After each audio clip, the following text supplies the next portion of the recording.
BTTH life simulator system. अध्याय 251 उच्च स्तरीय कीमिया विरासत। मास्टर जियाओ मिंग, मेरे मास्टर अभी भी बेहोश हैं। ये यून यून ने बोलना शुरू किया लेकिन फिर खुद को रोक लिया। आपके मास्टर की आत्मा हॉल ऑफ सोल्स प्रोटेक्टर के नियंत्रण में थी। मैंने पहले इसे उनके भौतिक शरीर में सील कर दिया था और मुझे उन्हें जगाने के लिए इसे खोलना होगा। लेकिन उससे पहले मुझे आपको कुछ बताना है, जियाओ मिंग ने अपने विचारों से बाहर निकलते हुए कहा। क्या हुआ? यून यून को अंदर से बुरा लग रहा था क्योंकि उसने जियाओ मिंग के हाव भाव को देखा और पूछने से पहले अपने दांत पीस लिए। जियाओ मिंग ने आगे बढ़ने से पहले एक पल के लिए यून यून को देखा। इस समय यून यून एक अनिश्चित स्थिति में थी। वह पिछली लड़ाई में घिरी हुई थी और उसे काफ़ी चोटें लगी थीं। उसका चेहरा पीला पड़ गया था और जिस तरह से वह अपने दांत पीस रही थी और दृढ़ता से काम कर रही थी, वह वास्तव में दिल दहला देने वाला था। हालांकि मैंने पहले मिस्टी क्लाउड संप्रदाय के पूर्व संप्रदाय नेता को सील कर दिया था और उसकी आत्मा भस्म नहीं हुई थी, मैंने केवल उसे सील किया और उसकी आत्मा के भीतर की समस्या को हल नहीं किया। भविष्य में यदि वह फिर से हॉल ऑफ सोल्स प्रोटेक्टर का सामना करता है तो वह संभवतः प्रतिरोध करने में उतना ही शक्तिहीन होगा।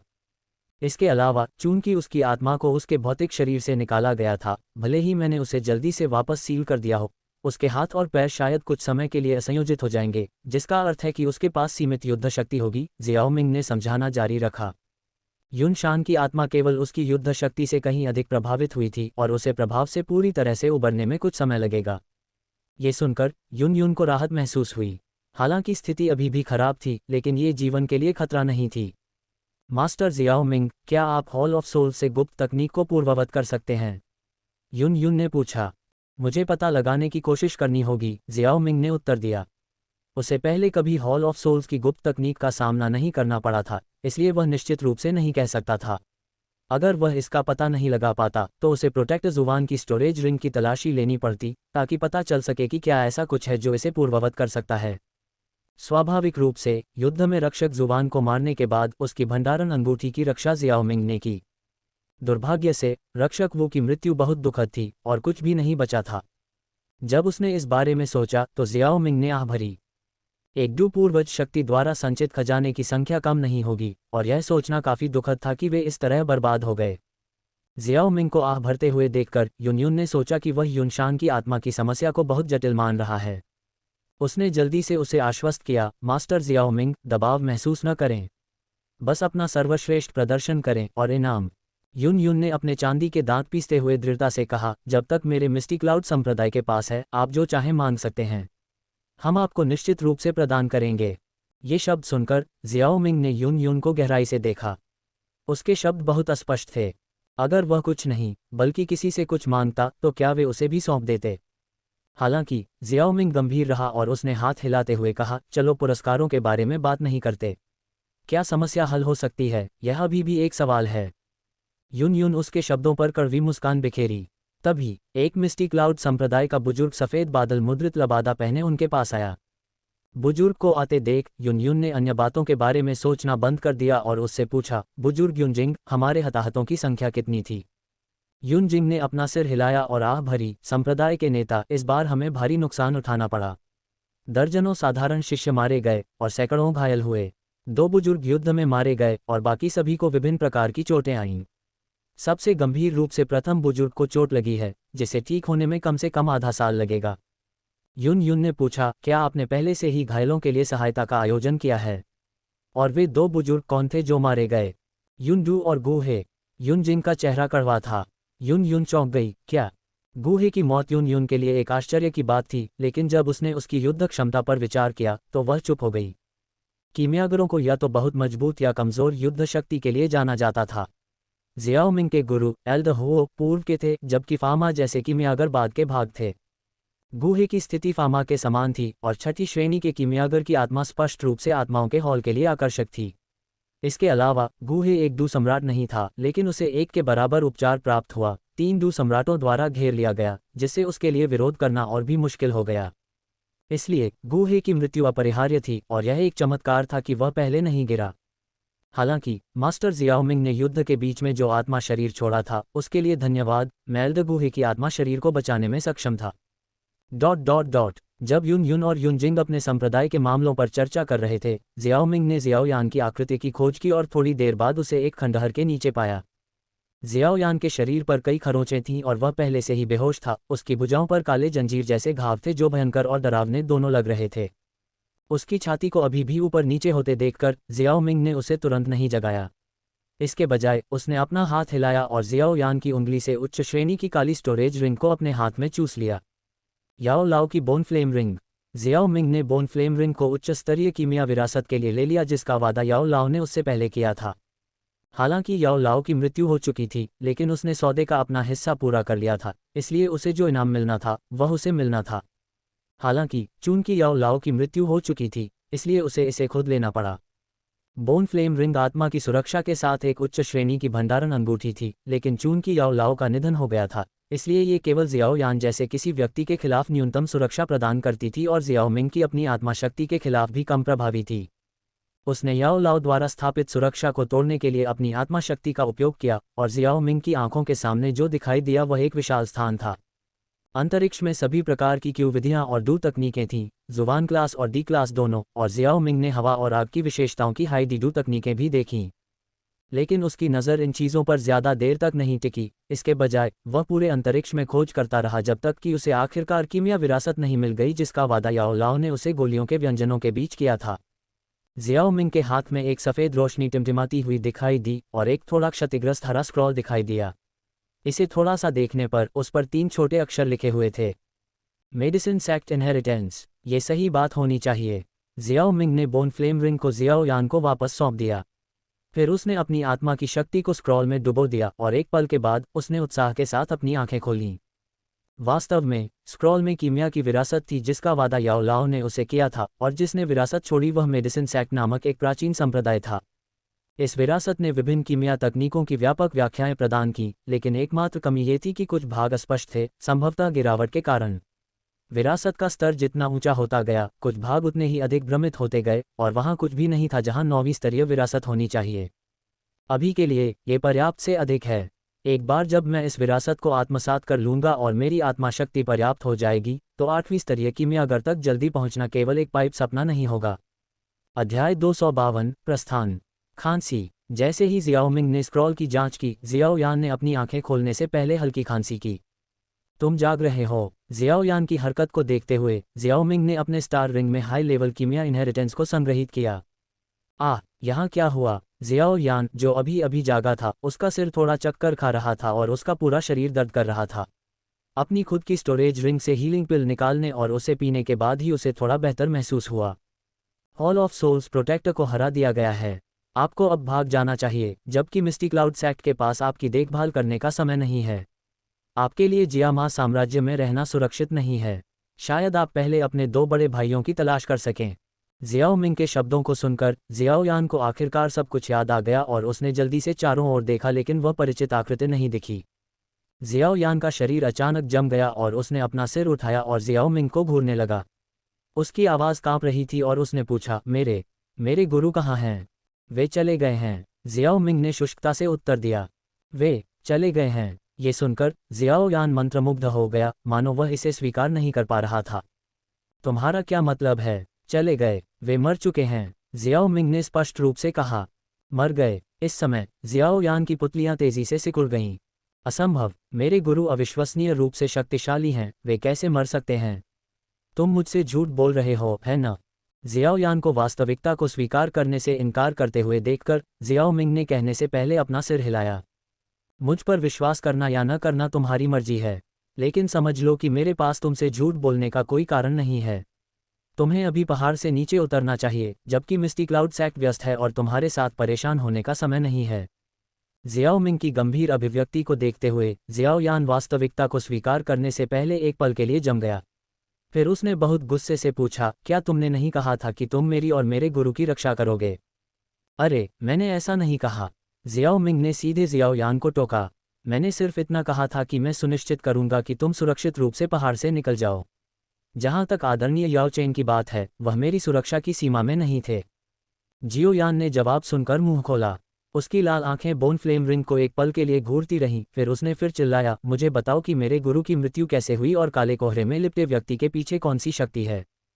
चूंकि जियो यान के गुरु की अभी अभी मृत्यु हुई थी और वह खुद भी अच्छे मूड में था, क्योंकि उसने अभी अभी उच्च स्तरीय कीमिया विरासत प्राप्त की थी, इसलिए जियोमिंग ने उसके कठोर स्वर को अनदेखा करना चुना। उसे हॉल ऑफ सोल्स के प्रोटेक्टर वू ने एक गुप्त तकनीक से निगल लिया था। जियोमिंग ने उत्तर दिया। जियोयान, जिसे उत्तर मिल गया था, चला गया। जियोयान की पीठ को देखते हुए जियोमिंग सोच में पड़ गया।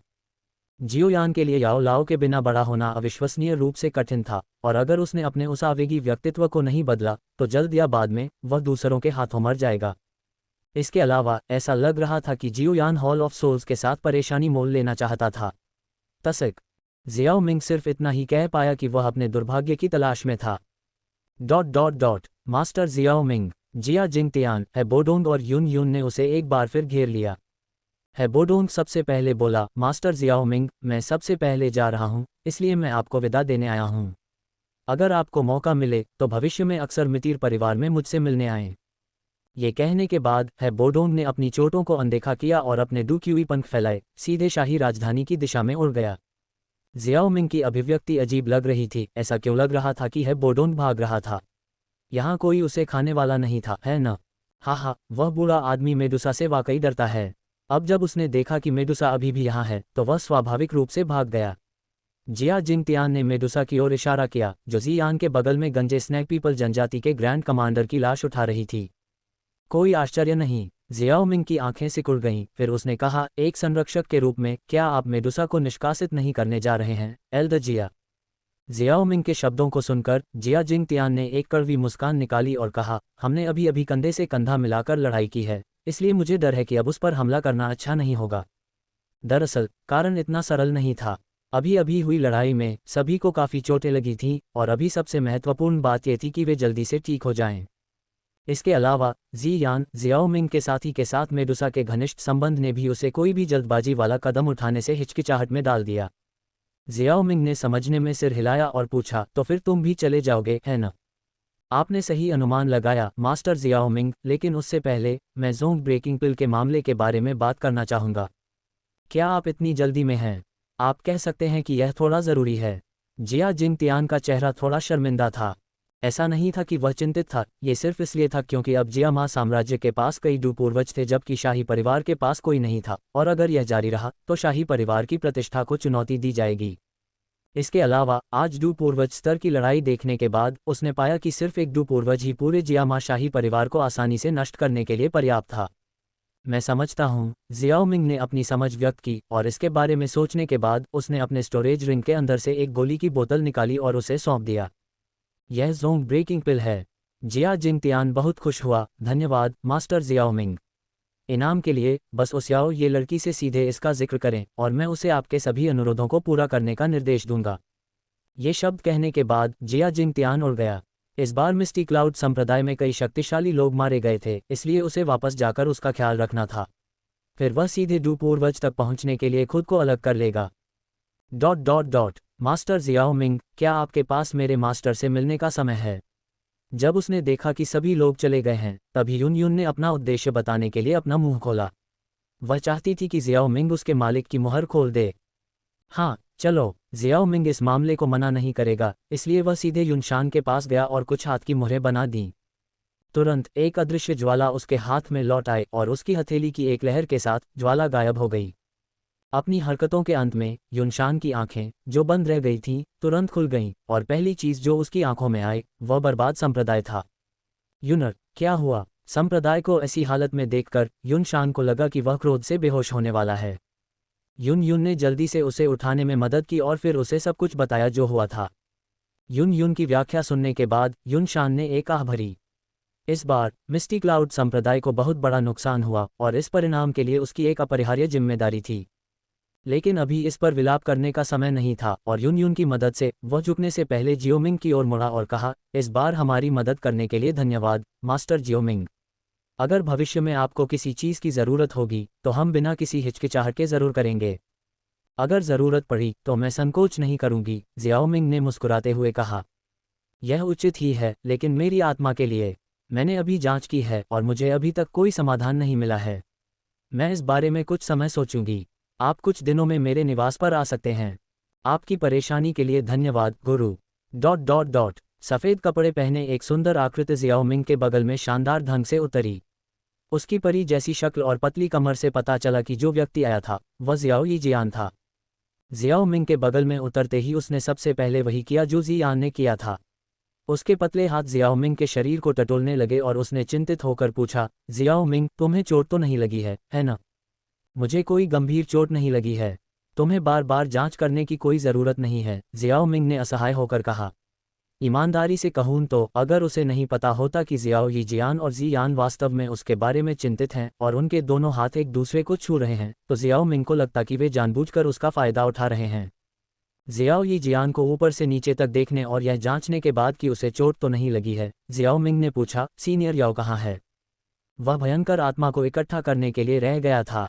राहत की सांस लेने के बाद जियाओ यीजियान ने मुस्कुराते हुए जवाब दिया। जियाओ यीजियान के ये शब्द कहने के कुछ समय बाद याओ तियानहुओ भी जियाओ मिंग के बगल में दिखाई दिए। हे, भयंकर आत्मा को मैंने पहले ही इकट्ठा कर लिया है। दूसरी ओर मैंने इस बार खुद को थोड़ा थका लिया है, इसलिए मैं फिलहाल गहरी नींद में चला जाऊंगा। एक दिन जब तुम आज़ाद हो तो मुझे फिर से जगह देना ताकि मैं भयंकर आत्मा को परिष्कृत करने में मेरी मदद कर सकूं, जियाओ मिंग। ये कहने के बाद याओ तियानहुओ बर्फ सफ़ेद भंडारण रिंग में प्रवेश कर गया।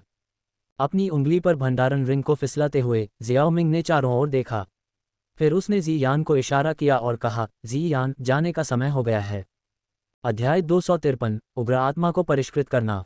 शाही शहर की ओर जाते समय जियाओ मिंग ने मेडुसा को जियान के बगल में उड़ते हुए देखा और हवा में ही जम गया। जियाओ मिंग की प्रतिक्रिया देखकर जियाओ यीजियान और जियान भी रुक गए। तुम हमारा पीछा क्यों कर रहे हो? क्या तुम्हें सच में लगता है कि मैं तुम्हें नहीं मारूंगा? जियाओ मिंग ने पूछा। जियान उलझन में दिखी और उसने जवाब दिया, जियाओ मिंग, बहन मेडुसा एक अच्छी इंसान है। वह मेरे साथ अच्छी रही है। तुम उसे क्यों मारना चाहते हो? जियाओ मिंग ये सुनकर लगभग हंस पड़ी। केवल जियान ही कह सकता था कि मेडुसा एक अच्छी इंसान थी। मेडुसा आसपास के साम्राज्यों में एक भयानक व्यक्ति थी और सीमा पर कोई भी उसका नाम सुनकर कांप उठता था। यहाँ तक कि है बोडोंग, एक दू सम्राट, मेडुसा को देखकर खरगोश से भी तेज भाग गया। हालांकि ये भी सच था कि मेडुसा जियान के साथ वास्तव में अच्छी थी, उसे खाना खिलाती थी और यहाँ तक कि उसके साथ खेलती भी थी। जियान की उलझन देखकर जियाओ मिंग ने सोचा कि स्थिति को समझाना बेहतर होगा। याद है जब मैं औषधीय जड़ी बूटियों की तलाश में टैगर रेगिस्तान में प्रवेश किया था? सबसे पहले मैंने सीधे सांप लोगों की जनजाति के पवित्र शहर में जाकर रेत के धतूरे को मेडुसा से बदल दिया था। मेरे इरादे अच्छे थे, लेकिन इस महिला ने मुझे भड़काने के लिए अपने अधीनस्थ के साथ सांठगांठ की। वह चाहती थी कि मैं सांप लोगों की जनजाति में रहूं और उसके लिए गोलियां परिष्कृत करूं। अगर ये तुम्हारी खातिर न होता तो मैं उसे सबक सिखा देता। जियान हैरान थी, ध्यान से सोच रही थी कि उसने और मेडुसा ने इन दिनों क्या किया है। ऐसा लग रहा था कि ऐसा व्यवहार वास्तव में मेडुसा के चरित्र के अनुकूल था। बहन मेडुसा, क्या तुम समझाने नहीं जा रही हो? जियान को घबराहट में अपने पैरों को हिलाते हुए देखकर रानी मेडुसा ने भौहें सिकुड़ी और उसे हाथ से पकड़ते हुए कहा, तुम कृतघ्न बच्ची हो। मैंने तुम्हारे लिए कुछ भी अच्छा नहीं किया है। क्या तुम मुझसे मुंह मोड़ने की योजना बना रही हो? यह ऐसा नहीं है। जियान ने अपनी जीभ बाहर निकाली और प्यारा बनने की कोशिश की। मेडुसा ने जियाओ मिंग की ओर मुड़ने से पहले उस पर नाक बांध सिकोड़ी। ये सच है कि मेरे स्नैक पीपल ट्राइब ने उस समय तुम्हारे खिलाफ एक चाल चली थी, लेकिन तुम्हें कोई नुकसान नहीं हुआ, है ना? तुमने न केवल मेरे स्नैक पीपल ट्राइब के ग्रैंड कमांडर को सील कर दिया, बल्कि तुमने मेरे ट्राइब का कीमती सैंड का धतूरा भी ले लिया। तो यह मामला बहुत पहले ही सुलझ चुका है। जब उसने स्नैक पीपल जनजाति के ग्रैंड कमांडर का जिक्र किया तो उसका चेहरा नाराजगी से तमतमा उठा। इस बार वह जियामा साम्राज्य में बहुत बड़ा नुकसान झेलने आई थी। ग्रैंड कमांडर की मृत्यु हो गई थी, लेकिन अब उस जियाओ यान ने भी भागने का मौका भुना लिया था। मुझे पता है कि जियाओ यान और तुम एक ही कबीले से हो। जब तक तुम मुझे उनका स्थान बता दोगी, मैं स्वाभाविक रूप से चली जाऊंगी, मेडुसा ने कहा। यह सुनकर जियाओ मिंग की भौहें तन गईं। वह कैसे जान सकता था कि जियाओ यान कहाँ भाग गया है? अगर वह जानता भी तो वह उसे नहीं बताता। जियाओ यान पहले ही निकल चुका है। अगर तुम उसे ढूंढना चाहती हो तो तुम्हें खुद ही ढूंढना होगा। मुझे उसका स्थान नहीं पता और हमारा पीछा करने से तुम्हें उसे ढूंढने में मदद नहीं मिलेगी। जियाओ मिंग के स्पष्ट संदेश के बावजूद कि उसे उनका पीछा करना बंद कर देना चाहिए, मेडुसा अड़ी रही।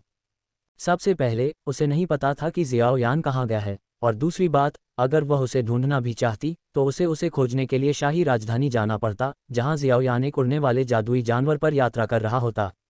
तीसरी बात, वह बहुत चिंतित थी, जिया जिंग तियान से भी ज्यादा।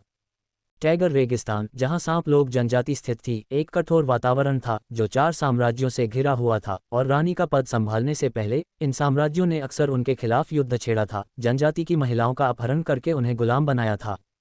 रानी बनने के बाद उसने मौजूदा स्थिति को बनाए रखने के लिए कठोर तरीकों का सहारा लिया। लेकिन अब सांप लोग जनजाति के आसपास के साम्राज्यों में कई डू पूर्वज प्रकट हुए थे, जबकि वह अभी भी शिखर डू सम्राट पर अटकी हुई थी, अपने जादुई जानवर के शरीर के कारण लंबे समय तक आगे बढ़ने में असमर्थ थी। अगर चीजें इसी तरह चलती रहीं तो सांप लोग जनजाति जल्द या बाद में विभिन्न आसपास के साम्राज्यों द्वारा नष्ट कर दी जाएगी। यही कारण था कि उसने उस समय जियाओ मिंग को नाराज करने का जोखिम उठाने का फैसला किया था और बाद में जियामा साम्राज्य में आकर जियाओ यान की मदद की थी। वह ग्रैंड कमांडर की लाश के साथ वापस नहीं आ सकती थी और इस तरह हार नहीं मान सकती थी। जियोयान ने मुझसे मिस्टी क्लाउड सैक्ट मामले में मदद मांगी और बदले में वह मुझे अपनी स्वर्गीय ज्वाला उधार देने के लिए सहमत हो गया।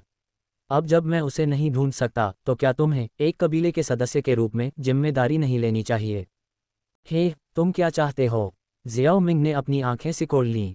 मैं तुम्हारे साथ उस समय की स्नैक सीक्रेट सोल एडवांसमेंट पिल के बदले 7वीं स्तरीय गोली की रेसिपी का आदान प्रदान कर सकता हूं, और मैं इसे परिष्कृत करने के लिए औषधीय सामग्री प्रदान करूंगा।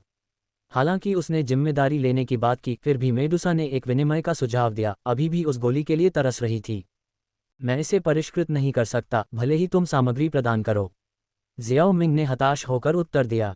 स्नैक सीक्रेट सोल एडवांसमेंट पिल एक उच्च श्रेणी की 7वीं स्तरीय गोली थी जिसे आसानी से परिष्कृत नहीं किया जा सकता था। भले ही इनाम की पेशकश की गई हो, उसके पास मेडुसा के लिए इसे परिष्कृत करने का समय नहीं था। उसे अभी भी आदरणीय तियान हुओ को पुनर्जीवित करने के लिए एक लाश को उठाने के लिए जियामा साम्राज्य की सीमा पर जाना था। ये देखकर कि जियाओ मिंग सहमत नहीं था, मेडुसा ने जी यान की ओर देखा। जी यान ने अपनी छोटी सी हाथ जोड़कर कहा कि वह उसकी मदद नहीं कर सकती। हालांकि वह उन दोनों के बीच के रिश्ते को भी आसान बनाना चाहती थी, लेकिन वह जानती थी कि जियाओ मिंग उच्च श्रेणी की 7वीं स्तरीय गोलियों को परिष्कृत नहीं कर सकता। अन्यथा वह पहले ही जियाओ मिंग से उसके लिए एक परिवर्तन की गोली को परिष्कृत करने का आग्रह कर चुकी होती। ये देखकर कि जी यान ने भी मना कर दिया, मेडुसा असमंजस में पड़ गई। कुछ देर सोचने के बाद उसने अपने दांत पीसते हुए कहा, क्या तुम मुझे आधे घंटे के लिए अपनी स्वर्गीय लौ उधार नहीं दे सकते? जब तक तुम सहमत हो, तुम मेरे सांप लोगों के जनजाति के संग्रह से कोई भी खजाना चुन सकते हो। जब उसने बोलना समाप्त किया तो मेडुसा ने जी यान को धीरे से धक्का दिया, उम्मीद करते हुए कि वह उसके लिए बोलने में मदद कर सकती है। लेकिन इससे पहले कि वह बोल पाती, जियाओ मिंग पहले ही उड़ चुकी थी। स्वर्गीय लौ का उपयोग करके विकसित होना अच्छा लग रहा था, लेकिन अगर वह असफल रही तो वह राख में बदल जाएगी। ... जब वह शाही राजधानी में अपने निवास पर लौटा तो जियाओ मिंग आराम से था। अब जी यान के चारों ओर मेडुसा की आभा महसूस नहीं कर रहा था। यदि संभव हो तो वह रानी मेडुसा के साथ कोई और संघर्ष नहीं करना चाहता था। जी यान के बहुत ज्यादा दोस्त नहीं थे, और अगर रानी मेडुसा लगातार जिद करती रही तो उसके लिए यह मुश्किल हो जाएगा, इसलिए ये सबसे अच्छा था कि मेडुसा समझे कि कब पीछे हटना है। जियाओ यी जियान के साथ कुछ समय बिताने के बाद जियाओ मिंग गुप्त कमरे में चला गया। अपनी उंगली से बर्फ सफ़ेद भंडारण अंगूठी निकालकर उसने उसे लहराया और एक आत्मा शरीर बाहर तैर गया। जियाओ मिंग, तुमने मुझे इतनी जल्दी बुलाया, क्या तुम्हें आराम करने की ज़रूरत नहीं है? याओ तियान हुओ ने पूछा। नहीं, जितनी जल्दी हो सके उग्र आत्मा को परिष्कृत करना बेहतर है। ऐसा कहने के बाद उसने अपनी हथेली हिलाई और उसके सामने एक अदृश्य ज्वाला प्रकट हुई। याओ तियान हुओ ने उसके शब्दों पर भारी सिर हिलाया, उसका चेहरा एक गंभीर भाव से भर गया। उसने अपना हाथ बढ़ाया, जिससे गिरे हुए हृदय की ज्वाला उसके सामने तैरने लगी। उसकी उंगली के एक झटके से सफ़ेद अंगूठी हिंसक रूप से हिल गई, और एक असामान्य रूप से हिंसक और भयंकर आभा तुरंत उसमें से फूट पड़ी। सफ़ेद भंडारण रिंग से खून की मोटी धुंध निकली, जो गुप्त कमरे के बीच में एक खूनी आकृति में संघनित हो गई। जब खूनी आकृति दिखाई दी तो एक अत्यंत तीव्र उग्रता फैल गई। सौभाग्य से जियो मिंग और आदरणीय तियान हुओ दोनों ही सामान्य लोग नहीं थे, और यह नकारात्मक भावना उनके दिमाग पर आक्रमण करने में विफल रही। जैसे ही भयंकर आत्मा संघनित हुई, उसने जियो मिंग और आदरणीय तियान हुओ की एक झलक देखी। शायद इसलिए कि याओ तियान हुओ ने उस पर जो प्रभाव छोड़ा था वह बहुत गहरा था। भयंकर आत्मा ने दहाड़ लगाई और तुरंत गुप्त कमरे से भागने की कोशिश की। हम जाने की कोशिश कर रहे हो? भयंकर आत्मा की हरकत देखकर आदरणीय तियान हुओ ने एक ठंडी सांस ली। अपनी हथेली को निचोड़ते ही उसके सामने गिरे हुए हृदय की ज्वाला तेजी से फैल गई और तुरंत एक ज्वलंत जाल में बदल गई, जो चमकती हुई एक भूखे भेड़िए की तरह भयंकर आत्मा की ओर बढ़ी, उसे पूरी तरह से घेर लिया। अध्याय 254 जीवन अनुकरण। सीजल सीजल। जैसे ही अग्निजाल ने भयंकर आत्मा के शरीर को छुआ, सफ़ेद धुंध बाहर निकल आए, हवा में लगातार सीजल की आवाज़ फैल गई। भले ही उसके पास बहुत अधिक आध्यात्मिक ज्ञान नहीं था, लेकिन गिरे हुए हृदय की लौ सीधे उसकी आत्मा को प्रभावित करने में सक्षम थी, जिससे जलन होती थी जो अपरिहार्य थी। जैसे ही भयंकर आत्मा संघर्ष कर रही थी, उसके शरीर से रक्त लाल चिपचिपा धुंध बाहर निकलता रहा, जो आसपास के अदृश्य अग्निजाल से टकराता रहा, एक दूसरे को बुरी तरह से नष्ट करता रहा। भयंकर आत्मा के प्रतिरोध को देखकर आदरणीय तियान हुओ की आंखों में एक ठंडा रंग चमक उठा और उसके हाथों की मुहरें अचानक बदल गईं। अग्निजाल सिकुड़ने लगा और जैसे जैसे ये सिकुड़ता गया, उसके भीतर की भयंकर आत्मा भी छोटी होती गई। जियाओ मिंग, गिरे हुए हृदय की लौ की तीव्रता बढ़ाओ, आदरणीय तियान हुओ ने आदेश दिया। ये सुनकर बगल से देख रहे जियाओ मिंग ने तुरंत सिर हिलाया और अपनी उंगली चिटकाई, जिससे डुक्यूई की एक धारा जलते हुए जाल के ऊपर जा गिरी। जैसे जैसे जाल ने डुक्यूई को अपने आगोश में लिया, उसके चारों ओर अदृश्य लपटें और भी घनी होती गईं। भयंकर आत्मा लगातार गुस्से की चीखें निकाल रही थी, लेकिन चाहे वह कितनी भी हिंसक तरीके से संघर्ष करे, फिर भी वह जलते हुए जाल के बंधनों को तोड़ने में असमर्थ थी। जैसे जैसे डुक्यूई को और अधिक जोड़ा जाता गया, गिरे हुए हृदय की ज्वाला का तापमान और भी अधिक भयानक होता गया। कुछ ही क्षणों के बाद भयंकर आत्मा आखिरकार एक दयनीय चीख के साथ फट गई, जो आग के जाल में तैरती हुई एक चिपचिपी खूनी धुंध में बदल गई। ये दृश्य देखकर आदरणीय तियान हुओ ने आखिरकार राहत की एक हल्की सांस ली। उसके हाथों की मुहरें बदल गईं और आग का जाल धीरे धीरे फैल गया और लगभग 3 मीटर आकार के एक जलते हुए कड़ाही में बदल गया। कड़ाही के अंदर चिपचिपा खून के रंग का कोहरा था। कड़ाही के अंदर का तापमान बेहद भयावह था और उच्च तापमान पर शोधन के तहत कोहरा धीरे धीरे फीका पड़ने लगा। जियाओ मिंग जानता था कि जब तक खून का कोहरा पूरी तरह से परिष्कृत हो जाता है, तब तक उग्र आत्मा शुद्ध आत्मा शक्ति में बदल जाएगी। हालांकि ये शोधन प्रक्रिया धीमी थी और इसे पूरा होने में कम से कम 3 से 4 दिन लगेंगे। अगला, मुझे कड़ाही को बनाए रखने के लिए आपकी मदद चाहिए। मैं अपनी वर्तमान स्थिति में इसके उपभोग को संभाल नहीं सकता, आदरणीय तियान हुओ ने कड़ाही में खून के रंग के कोहरे को परिष्कृत होते हुए देखते हुए जियाओ मिंग से कहा। जियाओ मिंग मुस्कुराया और सिर हिलाया। उसे केवल इतना डुक्यूई प्रदान करने की आवश्यकता थी कि गिरे हुए हृदय की लौ को बनाए रखा जा सके, जबकि आदरणीय तियान हुओ ने लौ को नियंत्रित किया। ये बहुत अधिक ऊर्जा की खपत नहीं करेगा। आदरणीय तियान हुओ ने अपनी आंखें बंद कर लीं और हवा में क्रॉस लेग बैठ गए, जिससे कड़ाही में आग को नियंत्रित करने के लिए आत्मा की शक्ति का एक निशान निकल रहा था। जियाओ मिंग ने उच्च स्तरीय कीमिया विरासत को पुनः प्राप्त किया जो उसने पहले प्राप्त की थी और अपनी आत्मा को उसमें डुबोकर इसकी सामग्री को आत्मसात करना शुरू कर दिया। आधी रात हो चुकी थी और टिमटिमाती रोशनी ने शांत गुप्त कमरे में जियाओ मिंग की सही प्रोफाइल को रोशन कर दिया। डिंग, ये पता चला है कि मेजबान के पास जीवन सिमुलेशन का अवसर है, क्या आप सिमुलेशन शुरू करना चाहेंगे? इस यंत्रवत आवाज़ को सुनकर जियाओ मिंग ने धीरे से अपनी आंखें खोलीं, फिर हवा में आदरणीय तियान हुओ को देखा। ये देखकर कि वह अभी भी क्रॉस लेग बैठा था, उसने अपनी नज़र हटा ली। शुरू करो सिमुलेशन। डिंग, सिमुलेशन की वर्तमान संख्या 1 है। सिमुलेशन शुरू करना। दिन 1, आप गुप्त कमरे में बैठते हैं, गिरे हुए हृदय की लौ को नियंत्रित करते हुए याओ लाओ से प्राप्त उच्च स्तरीय कीमिया विरासत का अध्ययन करते हैं। दिन 2, आप गुप्त कमरे में बैठते हैं, गिरे हुए हृदय की लौ को भरपूर मात्रा में डुक्यूई खिलाते हैं और आपको लगता है कि यह खपत आपके लिए केवल एक छोटी सी समस्या है। जैसे ही आप मेडिसिन सेक्ट इनहेरिटेंस की सामग्री पर गौर करते हैं, आपको विश्वास होता है कि आप सम्राट की स्ट्रीम पल्प रेसिपी को पूर्ण करने के कगार पर हैं। दिन 3, भयंकर आत्मा शोधन के पूरा होने के साथ आप देखते हैं कि आदरणीय तियान हुओ सफ़ेद उच्च स्तरीय भंडारण रिंग में गायब हो जाता है और फिर आप गुप्त कमरे से बाहर निकल जाते हैं। दिन 4, आप मेडुसा की आभा को पास में महसूस करते हैं और उसकी दृढ़ता से अधीर हो जाते हैं। बाद में शाम को जियामा साम्राज्य की राजकुमारी आपसे मिलने आती है और अपने साथ एक उपहार लाती है। औषधीय सामग्री की भरमार, जिसमें दुर्लभ मुरझाई हुई लकड़ी की अमर बेल, 100 फूलों वाला जैद अमृत, बैंगनी क्रिस्टल फूल शामिल हैं। दिन 5, आप सम्राट की स्ट्रीम पल्प रेसिपी के अंतिम चरण पर काम करना शुरू करते हैं और लगभग तैयार रेसिपी को देखकर खुश महसूस करते हैं। दिन 16, आपको लगता है कि आकाशीय अग्नि 3 रहस्यमय परिवर्तन का पहला परिवर्तन पर्याप्त शक्तिशाली नहीं है, इसलिए आप इसे सुधारना चाहते हैं। आप स्वर्गीय लपटों को मिलाकर ज्वाला की शक्ति को बेहतर बनाने के बारे में सोचते हैं। उन्हें कैसे सम्मिलित किया जाए, इसे बेहतर ढंग से समझने के लिए आप फ्लेम मंत्र निकालते हैं और उसका अध्ययन जारी रखते हैं। दिन 17, आप अपने स्टोरेज रिंग से स्पिरिट पोशन पाउडर का एक दाना निकालते हैं और जी यान की जिज्ञासु निगाहों के नीचे बार बार इसकी जांच करते हैं। दिन 25, आप अपने कबीले में आत्मा तकनीक की खेती कर रहे हैं और बहुत सहज महसूस कर रहे हैं जब अचानक कोई आपको रिपोर्ट करता है कि जियामा इंपीरियल परिवार से एक पत्र आया है। दिन 27 आप साम्राज्य की सीमा पर पहुंचते हैं और 2 पूर्वजों के पावर हाउस देखते हैं। दिन 210 आप एक ऐसे शहर में पहुंचते हैं जहां एक स्पेस वर्महोल है और अपने साथियों को देने के लिए कुछ छोटे पेंडेंट के लिए कुछ हजार सोने के सिक्के देते हैं। दिन 361 अपने साथियों के साथ सड़क पर चलते समय आप देखते हैं कि कई महिलाएं आपकी ओर देख रही हैं। अचानक एक लड़की का घोड़ा नियंत्रण से बाहर हो जाता है और लगभग आपको कुचल देता है। जल्दबाजी में जियाओ यी जियान घोड़े को थप्पड़ मारकर मार डालता है, जिससे लड़की मृत जानवर के बगल में पागलों की तरह रोने लगती है। दिन 450 आप एक उच्च श्रेणी की 7वीं श्रेणी की गोली सैंड स्पिरिट पिल को परिष्कृत करने का प्रयास करते हैं। आप असफल हो जाते हैं और जब आप औषधीय कड़ाही से जड़ी बूटियों की राख को उड़ते हुए देखते हैं तो आपको बहुत दर्द होता है। दिन 671 आपका सामना सर्प कबीले के एक शक्तिशाली सदस्य से होता है जो सर्प टैंडल फूल की मांग करता है और आपका रास्ता रोकता है।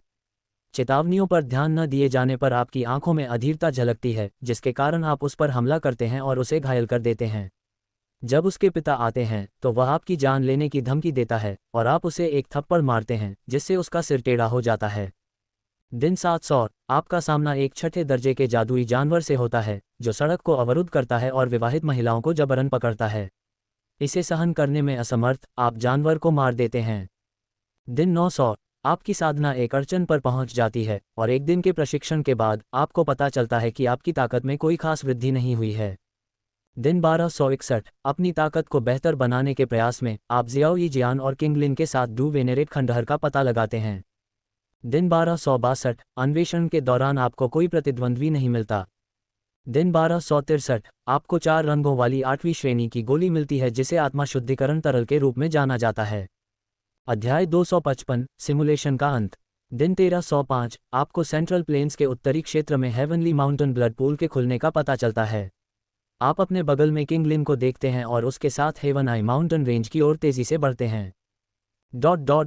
दिन 1308 आप गोल्ड स्वेलोइंग माउस जनजाति के डू पूर्वज पावर हाउस से मिलते हैं और बातचीत के बाद दूसरा पक्ष आपके लिए एक गुप्त ऑपरेशन करने के लिए सहमत होता है।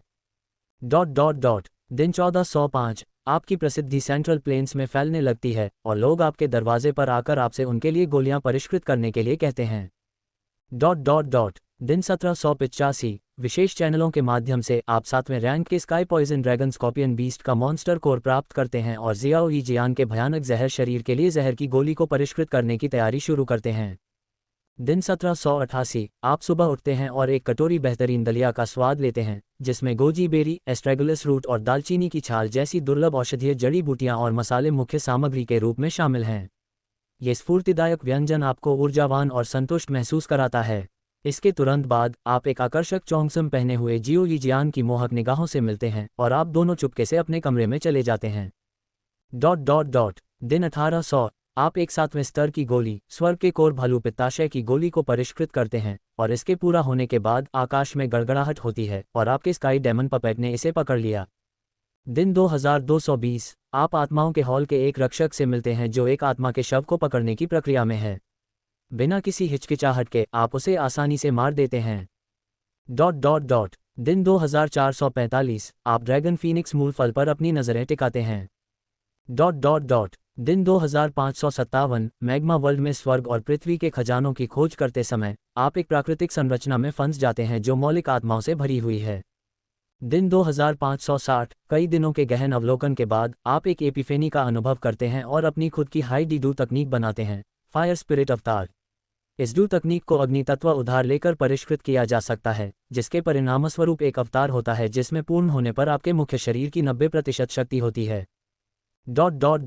दिन 2671 आप स्टार रिंग का ऑर्डर देते हैं और अनजाने में शुद्धिकरण राक्षसी लॉर्ड्स फ्लेम के अवशेष मानचित्र को देखते हैं और आप यह महसूस करने से खुद को रोक नहीं पाते हैं कि अवशेष मानचित्र का अंतिम टुकड़ा वास्तव में खोजना मुश्किल है और वास्तव में शुद्धिकरण राक्षसी लॉर्ड संत की शुद्धिकरण राक्षसी लॉर्ड्स फ्लेम को वश में करना इतना आसान नहीं है।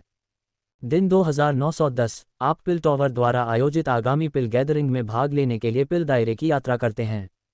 दिन 2913 पिल टॉवर पर पहुंचने पर आप कई शक्तिशाली और प्रतिभाशाली कीमियागरों से मिलते हैं। उनमें से एक महिला काव है जो आप में बहुत रुचि दिखाती है, लेकिन आप उदासीन रहते हैं। बाद में एक 6 सितारा डू वेनेरेट आपको उसके लिए एक गोली परिष्कृत करने के लिए एक हाई डीडू तकनीक डेमन फ्लेम पाम का आदान प्रदान करने की पेशकश करता है। दिन 2920 आप प्रतियोगिता में विजयी होते हैं और पिल गैदरिंग चैंपियनशिप जीतते हैं। दिन 2923 आप जुवानगी और पिल टॉवर के अन्य संघ प्रमुखों से मिलते हैं और चैंपियनशिप पुरस्कार ग्रेट सिंगल सोल स्किल प्राप्त करते हैं। दिन 3000 आप जियाओ ई जियान की ताकत बढ़ाने के लिए जहरीली जड़ी बूटियों और पौधों के लिए इनाम देने के लिए बहुत पैसा खर्च करते हैं, लेकिन लाभ कम होता है। आप केवल एक पौधा प्राप्त करने में सफल होते हैं जो आपका ध्यान आकर्षित करता है, स्काई डार्क फ्लावर, जो दक्षिण पूर्व क्षेत्र में पाया जाता है। दिन 3333 आपको साउंड वैली जाने के लिए आमंत्रित किया जाता है, जहां लोग आपका बहुत सम्मान करते हैं। एक दौरे के बाद वे आपसे अपने पूर्वज के लिए एक गोली परिष्कृत करने के लिए कहते हैं। आप हैरान नहीं होते और उनके अनुरोध पर सहमत हो जाते हैं। धन्यवाद के तौर पर वे आपको ब्राह्मणिक ध्वनि नामक एक साउंडवेव हाई डीडू तकनीक देते हैं। दिन 3650 आप एक दिन के लिए साधना करते हैं। सिमुलेशन का अंत। प्रतिभा आइटम का चयन। वर्तमान में उपलब्ध लेस देन 7वीं rank sky poison dragon scorpion beast का monster core greater than less than high grade 7th tier pill snack sacred soul advancement pill greater than less than purifying demonic lords scent की purifying demonic lords flame greater than उद्धरण चिन्ह उद्धरण चिन्ह। Xiao Ming अपने दिमाग में विकल्पों को पढ़ते हुए अवाक रह गया। उसने कभी उम्मीद नहीं की थी कि मेडुसा की दृढ़ता रंग लाएगी, क्योंकि उसने सिम्युलेटर में सीधे उसे स्नैक सेक्रेड सोल एडवांसमेंट पिल का विकल्प दिया था। इसके विपरीत वह जो कुछ और स्पिरिट नरिशमेंट पाउडर चाहता था उसे देखने के लिए हर दिन निकालता था। यह एक आदत भी बन गई थी, लेकिन इसे कभी नहीं चुना गया, जिससे वह अवाक रह गया।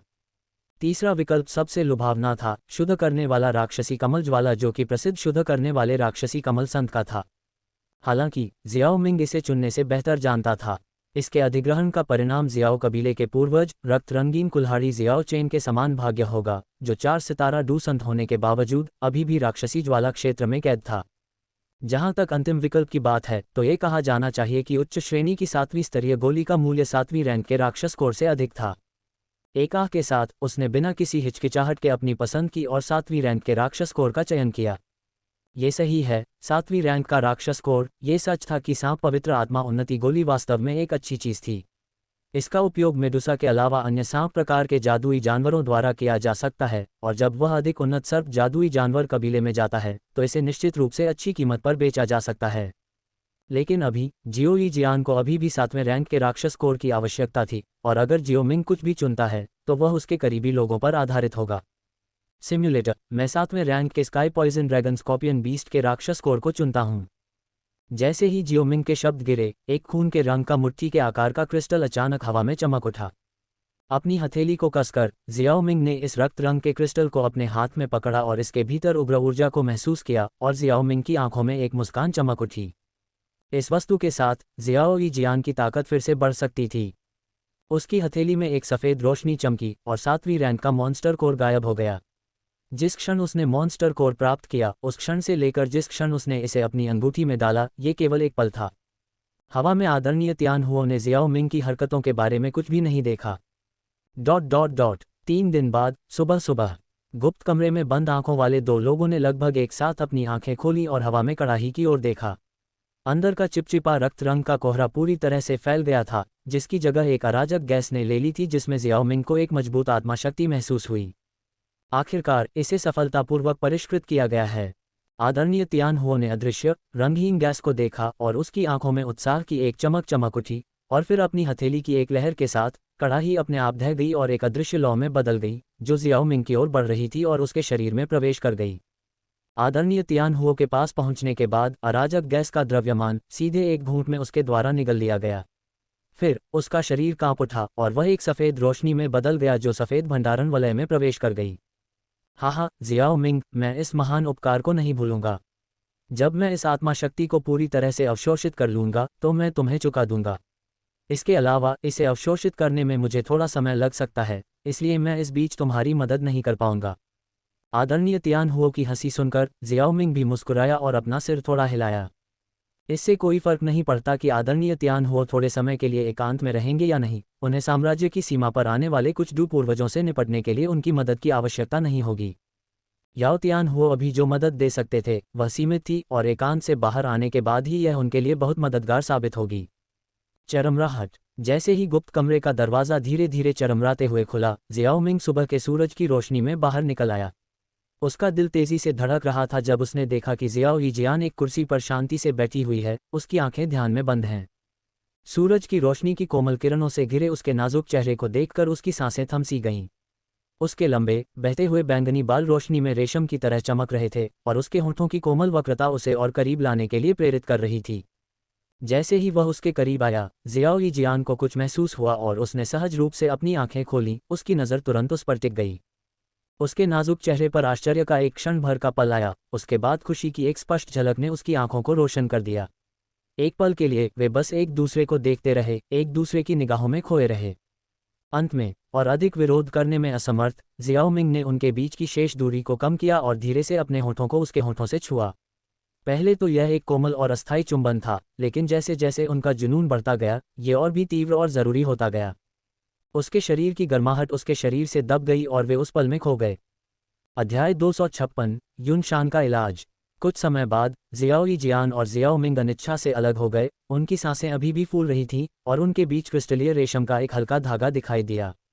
जियाओ यीजियान की आंखें आधी बंद थीं, उसके होंठ थोड़े खुले हुए थे क्योंकि वह अपनी सांस को संभालने की कोशिश कर रही थी। फिर उसने स्नेह और शर्म के मिश्रण के साथ जियाओ मिंग को देखा।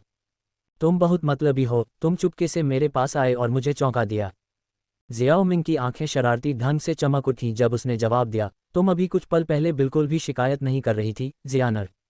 जियाओ यीजियान ने उसके शब्दों पर अपने गालों को गर्म महसूस किया। जैसे ही वह धीरे धीरे अपने होश में आए, उसने देखा कि वे बदल गए थे और वह अब जियाओ मिंग की गोद में बैठी थी। उसने उनके उखड़े हुए कपड़ों को देखा, शर्मिंदा महसूस कर रही थी। मुझे विश्वास नहीं हो रहा है कि हम इतने बहक गए, उसने अपनी सांस के नीचे बुदबुदाया। वे हॉल के बीच में थे और कोई भी नौकर जो वहां से गुजरता उन्हें सुन सकता था। जियाओ मिंग ने हंसते हुए उसे अपने करीब खींचा। मैं खुद को रोक नहीं सका, तुम बहुत ही आकर्षक लग रही थीं। जियाओ यीजियान का दिल धड़क उठा जब उसने उसकी आंखों में देखा, उसकी नज़र की तीव्रता को महसूस किया। वह एक नर्म, लंबे समय तक चुंबन के लिए झुकी और फिर अपनी नाजुक उंगलियों से उसकी छाती को थपथपाया। चापलूसी करने वाले, उसने फुसफुसाते हुए कहा, अंदर से शर्म महसूस करते हुए और साथ ही एक अवर्णनीय खुशी की भावना से भरकर। उसकी बर्फ सफ़ेद गर्दन और भी लाल हो गई। जियाओ यीजियान के शर्मीले भाव को देखते हुए जियाओ मिंग उसे अविश्वसनीय रूप से प्यारा पाया। उसने मुस्कुराया और उसके बालों को सहलाया और फिर धीरे से उसके नितंबों को थपथपाया ताकि वे खड़े होकर अपने कपड़े ठीक करें। एक बार जब वे दोनों प्रस्तुत करने योग्य हो गए, तो जियाओ मिंग जियाओ यीजियान के बगल में बैठ गया और पूछा, जियान क्या तुम आगे बढ़ गई हो? कुछ क्षण पहले उसने देखा था कि उसकी आभा थोड़ी अस्थिर थी, लेकिन पहले से कहीं ज्यादा मजबूत भी थी। मम्मा, जियाओ यीजियान ने धीरे से सिर हिलाया, उसके चेहरे पर लाल धुंध अभी भी फीकी नहीं पड़ी थी।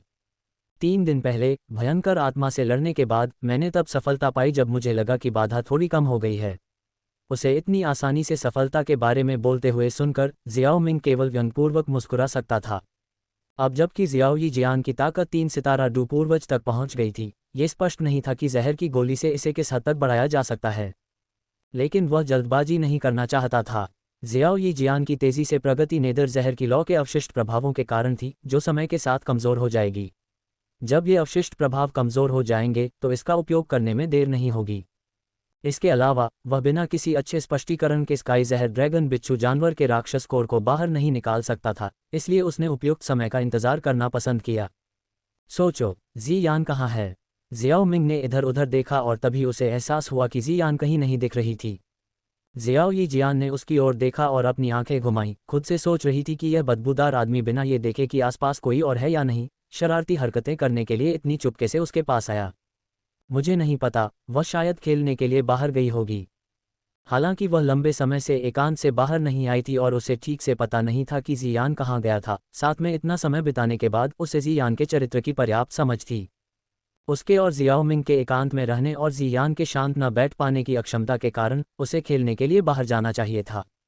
जियाओ यीजियान का जवाब सुनकर और उसकी निंदात्मक नज़र को नज़रअंदाज करने का नाटक करते हुए जियाओ मिंग के दिल में पहले से ही एक जवाब था। जियान शायद उस मेडुसा के साथ खिलवाड़ कर रहा है, जियाओ मिंग ने कहा, थोड़ा हताश महसूस करते हुए क्योंकि उसे सिमुलेशन में मेडुसा का उल्लेख याद आया। अपनी बहन की कथित सहेली के बारे में सोचते हुए जो उनके पीछे पीछे आ रही थी और जियाओ मिंग ने उसके बारे में जो कहा था उसे याद करते हुए जियाओ यीजियान की आंखें अचानक सिकुड़ गईं और उसने पूछा, उस मेडुसा की बात करते हुए क्या उसने वाकई हिम्मत की? दस्तक दस्तक। बस इसी समय दरवाजे पर दस्तक हुई और एक नौकरानी की आवाज़ गूंजी। मास्टर जियाओ मिंग, मिस्टी क्लाउड संप्रदाय के संप्रदाय नेता युन युन दर्शकों का अनुरोध करने आए हैं। ओह, बहुत अच्छा, उसे रिसेप्शन हॉल में आमंत्रित करें। हाँ। हॉल के बाहर दूर जाने वाले कदमों की आवाज़ सुनाई दी। जियाओ मिंग खड़ा हुआ और जियाओ यीजियान की ओर हाथ बढ़ाया, जिसने थोड़ा मुंह बनाया। युन शान की स्थिति के बारे में यहाँ है, चलो उससे मिलते हैं। डॉट। जब दोनों रिसेप्शन हॉल में पहुंचे तो युन पहले से ही वहां बैठी हुई प्रतीक्षा कर रही थी और उसके बगल में युन शान, जिसके लंबे सफ़ेद बाल थे, भी मौजूद थी। जब उन्होंने जियाओ मिंग को जियाओ यीजियान के साथ प्रवेश करते देखा तो युन शान और युन उनका अभिवादन करने के लिए खड़े हो गए। युन ठीक था, लेकिन युन शान शायद अपने हाथों और पैरों की असंगठित गति से पीड़ित था, जैसा कि जियाओ मिंग ने कहा था, और जैसे ही वह खड़ा हुआ उसे लगा कि वह अपने पैरों को नियंत्रित नहीं कर पा रहा है और जियाओ मिंग की ओर घुटने टेकने वाला था। सौभाग्य से युन को एहसास हुआ कि कुछ गड़बड़ है और उसने उसे रोकने के लिए दौड़ लगाई ताकि वह खुद को मूर्ख न बना सके। मास्टर जियाओ मिंग, कृपया मुझे माफ़ करें, आप भी मेरे शरीर की स्थिति जानते हैं। युन शान ने कड़वी मुस्कान के साथ कहा, ऐसी औपचारिकताओं की कोई ज़रूरत नहीं है, मैं ऐसा व्यक्ति नहीं हूं जो ऐसी चीज़ों की ज़्यादा परवाह करता हो। जियाओ मिंग ने अपना हाथ हिलाया और जियाओ यीजियान के साथ मुख्य सीट पर बैठने से पहले कहा, कृपया बैठ जाएं। युन और युन शान के वापस बैठने के बाद वे दोनों सीधे मुद्दे पर आ गए। मास्टर जियाओ, क्या आप पिछले कुछ दिनों में मेरी आत्मा में लगी सील के लिए कोई उपाय लेकर आए हैं? युन शान ने जियाओ मिंग की ओर उम्मीद भरी नज़रों से देखते हुए कहा, वास्तव में मेरे पास एक उपाय है। जियाओ मिंग ने सिर हिलाया। इन पिछले कुछ दिनों में न केवल वह आदरणीय तियानहुआ द्वारा उग्र आत्मा को परिष्कृत करने की प्रतीक्षा कर रहा था, बल्कि वह रक्षक जुबान की भंडारण अंगूठी की भी जांच कर रहा था। उस भंडारण अंगूठी के अंदर कई अजीबोगरीब चीज़ें थीं, जिनमें से कुछ का काम जियाओ मिंग को नहीं पता था। हालांकि सावधानीपूर्वक जांच करने पर उसे युन शान की आत्मा पर लगी सील का उपाय मिल गया। उसने जो देखा था उसे याद करते हुए जियाओ मिंग ने कहा, संप्रदाय के नेता युन शान, आपके पास जो मुहर है उसे स्वभूतवन मुहर कहा जाता है। इसे सफल होने के लिए एक गोली, एक गुप्त तकनीक और मुहर के नीचे के व्यक्ति के सहयोग की आवश्यकता होती है। ये सुनकर युन शान का चेहरा एक पल के लिए काला पड़ गया, क्योंकि उसे वह दृश्य याद आ गया जहां रक्षक वो उसके सामने प्रकट हुआ था। सच कहूं तो उसे लगा कि रक्षक वो शुरू से ही एक अच्छा व्यक्ति नहीं लग रहा था। हालांकि उस समय वह पूर्वज तक पहुंचने में सक्षम नहीं था, उसकी जीवन प्रत्याशा सीमा तक पहुंच गई थी और उसके शारीरिक कार्य थकावट के बिंदु पर पहुंच गए थे। ये तब था जब दूसरे पक्ष ने उल्लेख किया कि वह उसे पूर्वज तक पहुंचने में मदद करने के लिए एक गुप्त तकनीक का प्रदर्शन कर सकता है। इसलिए भले ही उसे लगा कि दूसरा पक्ष एक अच्छा व्यक्ति नहीं लग रहा था, फिर भी वह अंत में सहमत हो गया। उसके पास वास्तव में कोई विकल्प नहीं था।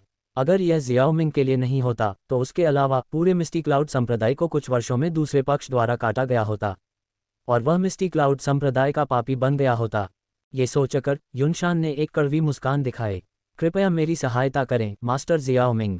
यह मुहर आपके व्यक्तित्व को भी प्रभावित करेगी यदि ये लंबे समय तक आपके शरीर में रहती है, जिससे आप ठंडे और निर्दयी हो जाते हैं, इसलिए इसे जल्द से जल्द हटा दिया जाना चाहिए।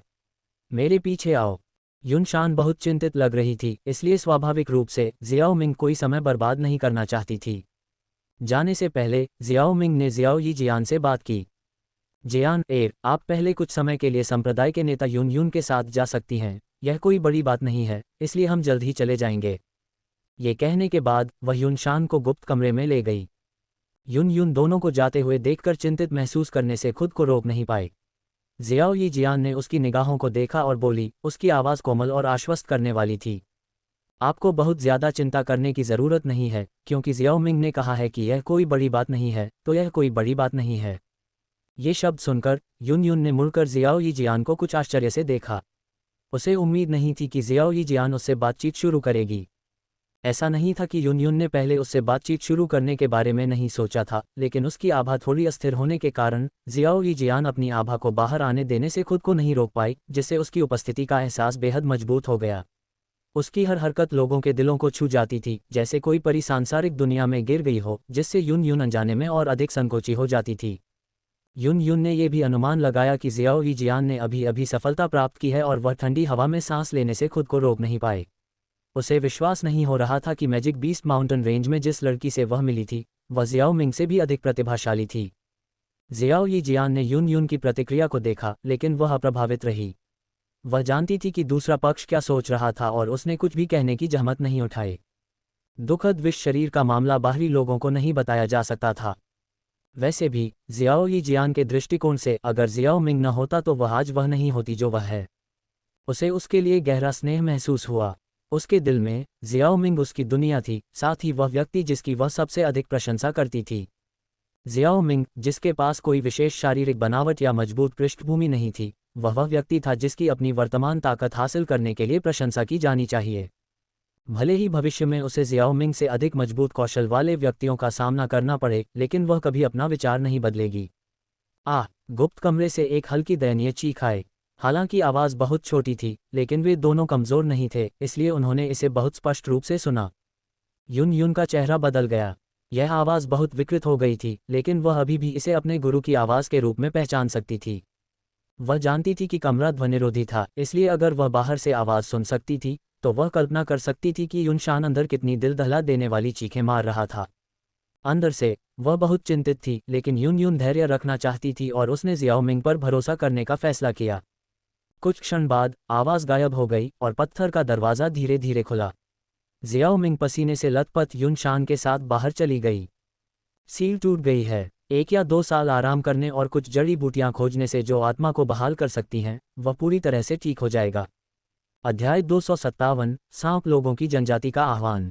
ठीक होने की अवधि के दौरान अगर आप किसी से नहीं लड़ेंगे तो बेहतर होगा, जियाओ मिंग ने सलाह दी। वास्तव में जियाओ मिंग को ऐसा कहने की कोई ज़रूरत नहीं थी। युनशान की वर्तमान स्थिति के साथ वह किसी से भी लड़ने की कोशिश नहीं करेगा। अपने अंगों के इतने असंगठित होने के साथ क्या वह दूसरों के सामने घुटने टेकने से पहले ही हंसी का पात्र नहीं बन जाएगा। जियाओ मिंग के निर्देशों को सुनने के बाद यून यून को युनशान का संकेत मिला कि वह उसके हाथ से अंगूठी ले और उसे जियाओ मिंग को सौंप दे। धन्यवाद मास्टर जियाओ मिंग, ये हमारे मिस्टी क्लाउड संप्रदाय की ओर से प्रशंसा का एक छोटा सा प्रतीक है। यह आपके द्वारा हमारे लिए दिखाए गए दयालुता की तुलना में कुछ भी नहीं है। इसलिए यदि आपकी कोई अन्य ज़रूरत है तो आप पूछ सकते हैं। हमारा मिस्टी क्लाउड संप्रदाय आपकी ज़रूरतों को पूरा करने का कोई रास्ता खोज लेगा। कोई ज़रूरत नहीं, जियाओ मिंग ने अपना हाथ हिलाया और कहा। कई घटनाओं के बाद ये कहा जा सकता है कि मिस्टी क्लाउड संप्रदाय का भाग्य काफ़ी कम हो गया था।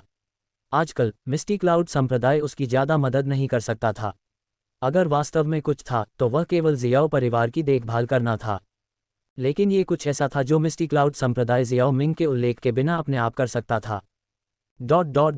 जब युनशान थोड़ा ठीक हो गया तो यून यून ने उसे जाने में मदद की। एक बार जब यून यून की नाजुक आकृति उसकी नज़र से ओझल हो गई तो जियाओ मिंग ने अपनी नज़र जियाओ यी जियान पर डाली और अचानक कुछ सोचा। उसने जल्दी से अपनी स्टोरेज रिंग से कुछ किताबें निकाली और उन्हें जियाओ यी जियान को सौंप दिया। जियान, ये तुम्हारे लिए हैं। जियाओ यी जियान ने उलझन में अपने हाथ बढ़ाए और जियाओ मिंग के हाथों से आधे मीटर से ज़्यादा ऊंची किताबें ले लीं। अपनी डूक्यूई का उपयोग करके उन्हें हवा में लटकाते हुए जियाओ यी जियान ने सबसे पहले उन किताबों के शीर्षक पढ़े जो जियाओ मिंग ने उसे दी थीं। औषधीय गुणों के मूल सिद्धांत, रसायन विज्ञान का परिचय, गोली चिकित्सा की प्रशंसा पुस्तिका, गोली कड़ाहियों की पहचान पुस्तिका, रसायन विज्ञान के 5 वर्ष, ज्वाला नियंत्रण के 3 वर्ष, रसायन विज्ञानियों का उन्नति पथ, रसायन विज्ञानियों का आत्मसाधना।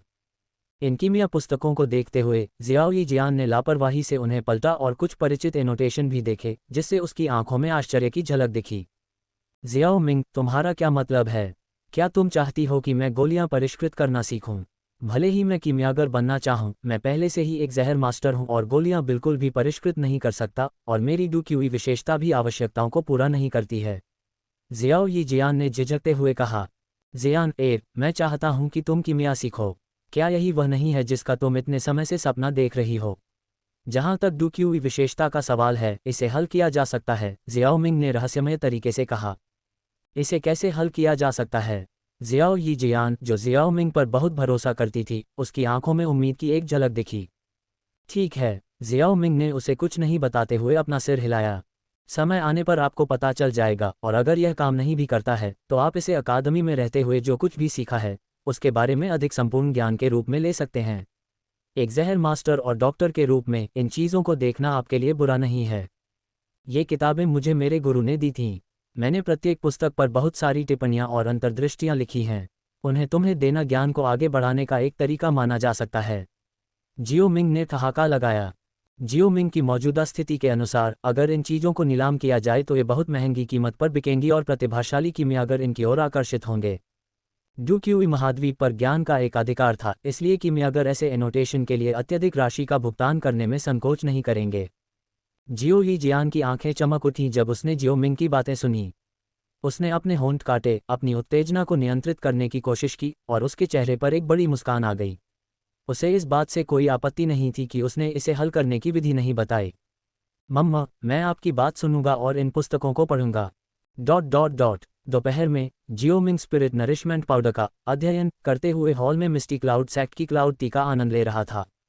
इस बार यून यून ने उसे जो स्टोरेज रिंग दी थी उसमें ढेर सारी चीज़ें थीं, न केवल औषधीय जड़ी बूटियां बल्कि डू तकनीक, कवच और मॉन्स्टर कोर भी। क्लाउड टी ऐसी ही चीज़ों में से एक थी। एक घूंट पीने और अपनी डू क्यूई में सूक्ष्म वृद्धि महसूस करने के बाद जियाओ मिंग मुस्कुराया। ये क्लाउड टी वाकई कुछ खास है। बस इसी क्षण जियाओ मिंग को अचानक दो परिचित आभाएं महसूस हुईं।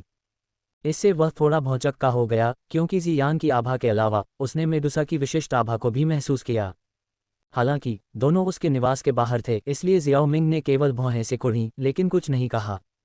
जियाओ मिंग की हवेली के बाहर मेडुसा, साथ ही जियान, एक लंबी और एक छोटी सुंदरता, एक साथ घूम रहे थे। बहन मेडुसा, क्या तुम मेरे साथ अंदर आना चाहती हो? जियान ने सुझाव दिया। इसे भूल जाओ, मेडुसा ने अपना सिर हिलाया। वह इतनी मूर्ख नहीं थी कि बिना अनुमति के जियाओ मिंग के निवास में प्रवेश करे। हालांकि वह जियान के साथ थी, अगर वह उसकी सहमति के बिना प्रवेश करती तो उसे उसके खिलाफ कार्रवाई करने का एक कारण मिल जाता। दूसरी ओर वह सिर्फ विकसित होने का रास्ता ढूंढने की कोशिश कर रही थी और जियान के लिए चीज़ें बहुत मुश्किल नहीं बनाना चाहती थी।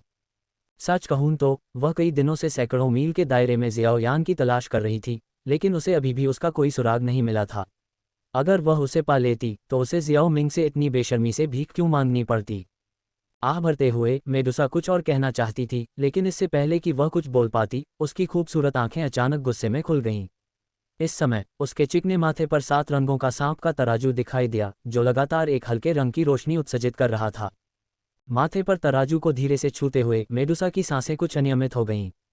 ये तराजू सांप लोगों की आत्मावेदी में संग्रहित उसकी आत्मा का एक टुकड़ा था और जनजाति के पुजारी इस आत्मा के टुकड़े को जलाकर उसे सूचित करने के लिए इसका उपयोग कर सकते थे। आमतौर पर यह उपाय केवल जनजाति के भीतर वास्तविक संकट के समय ही किया जाता था। इतने सालों तक सांप लोगों की जनजाति की रानी के रूप में यह पहली बार था जब मेडुसा को इस तरह से बुलाया गया था। ऐसा लग रहा था कि सांप लोगों की जनजाति में कुछ बड़ा हुआ था। धत्तेरी की सबसे बेहतरीन, उसने निराशा में कहा, अपने दांत पीसते हुए। ठीक उसी समय जब वह विकास करके आगे बढ़ने की कोशिश कर रही थी, भले ही संभावनाएं कम हो, लेकिन अब उसे स्नैक पीपल जनजाति की परेशानियों से निपटना था। आखिरकार वह सफलता इसलिए हासिल करना चाहती थी क्योंकि वह स्नैक पीपल जनजाति की रक्षा करना चाहती थी। अगर स्नैक पीपल जनजाति नष्ट हो गई तो आगे बढ़ने का क्या मतलब था? जियान के छोटे से सिर को सहलाते हुए मेडुसा ने एक सौम्य मुस्कान दिखाई जो उसने कभी किसी और को नहीं दिखाई थी। छोटी जियान, मेरे कबीले में एक ज़रूरी काम है, इसलिए मैं अब से तुम्हारे साथ नहीं खेल पाऊंगी। अपना ख्याल रखना, याद रखना, मेडुसा ने भारी मन से कहा। ये शब्द सुनकर जियान की बड़ी चमकीली आंखें थोड़ी मंद पड़ गईं और वह जवाब में फुसफुसाए, लेकिन वह फिर भी अनिच्छा से कहने में कामयाब रही। ठीक है बहन मेडुसा, जब मुझे मौका मिलेगा तो मैं तुम्हें ढूंढूंगी। जियान ने आगे कहा, वैसे अगर मौका मिले तो जियाओ मिंग से माफ़ी मांगना याद रखना। आखिरकार वह घटना तुम्हारी गलती थी। अगर वह स्वर्गीय ज्वाला के माध्यम से विकसित हो सकती थी तो माफ़ी मांगना असंभव नहीं था, लेकिन अब इसके लिए समय नहीं था। मेडुसा ने सोचा। आह भरते हुए मेडुसा ने जियान के छोटे सिर को एक बार फिर से सहलाया और फिर अपनी बैंगनी सांप की पूंछ को हिलाकर गायब हो गई। मेडुसा के जाने के बाद जियान ने खुद को संभालने के लिए एक पल लिया और फिर वह अपने कदमों में उछाल के साथ निवास में चली गई। अध्याय 258, सीमा आपातकाल। जियान अपने कदमों को हल्का और उछालते हुए घर में घुसी और कुछ ही समय में वह जियाओ मिंग के सामने आ गई। अच्छा, देखो किसने वापस आने का फैसला किया है। जियाओ मिंग ने शांति से कहा। जियान को एक आकस्मिक नज़र से देखा। ही जियान ने मनोरंजन में मुस्कुराया और जल्दी से उसके पास जाकर बैठ गई। जियाओ मिंग ने एक आह भरी और खुद के लिए एक और कप चाय डाली। उस पल एक नौकरानी कमरे में दाखिल हुई। मास्टर जियाओ मिंग, राजकुमारी याओ ये आपसे मिलने का अनुरोध करती है। कृपया उसे अंदर ले आओ। जियाओ मिंग को पता था कि यह जिया जिंग तियान द्वारा व्यवस्थित गोली के भुगतान के बारे में होना चाहिए, इसलिए उसने आदेश देने में संकोच नहीं किया। कुछ ही देर बाद लंबी और वीर याओ ये अंदर आए। जब उसने जियाओ मिंग को देखा तो उसके गालों पर एक चमकदार मुस्कान फैल गई। मास्टर जियाओ मिंग, बैठो राजकुमारी। हाँ धन्यवाद। एक संक्षिप्त बातचीत के बाद याओ ये ने जियाओ मिंग को एक स्टोरेज रिंग सौंपी, ये कहते हुए कि यह इनाम के अलावा गोली के लिए भुगतान है। युन युन की तरह उसने ये भी कहा कि अगर जियाओ मिंग के पास कोई और अनुरोध है तो वे उसे पूरा करने की पूरी कोशिश करेंगे। ये सब कहने के बाद याओ ये उतनी जल्दी नहीं गई जितनी कि युन युन ने की थी, लेकिन थोड़ी देर के लिए जियाओ मिंग के साथ बातचीत की।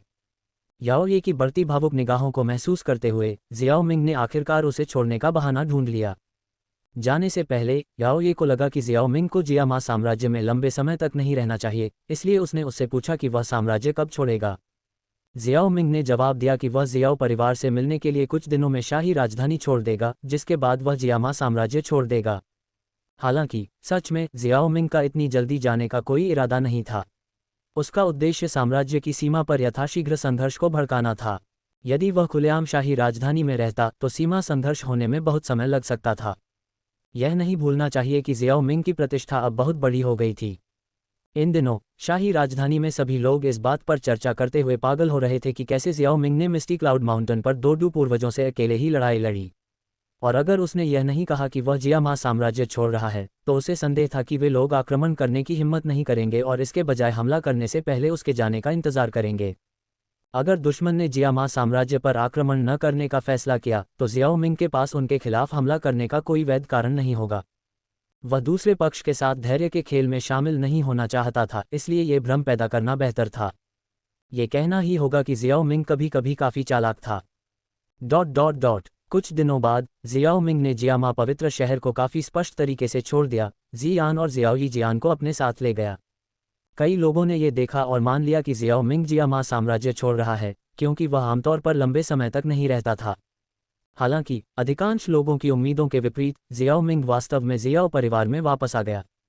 इस बारे में बहुत कम लोग ही जानते थे।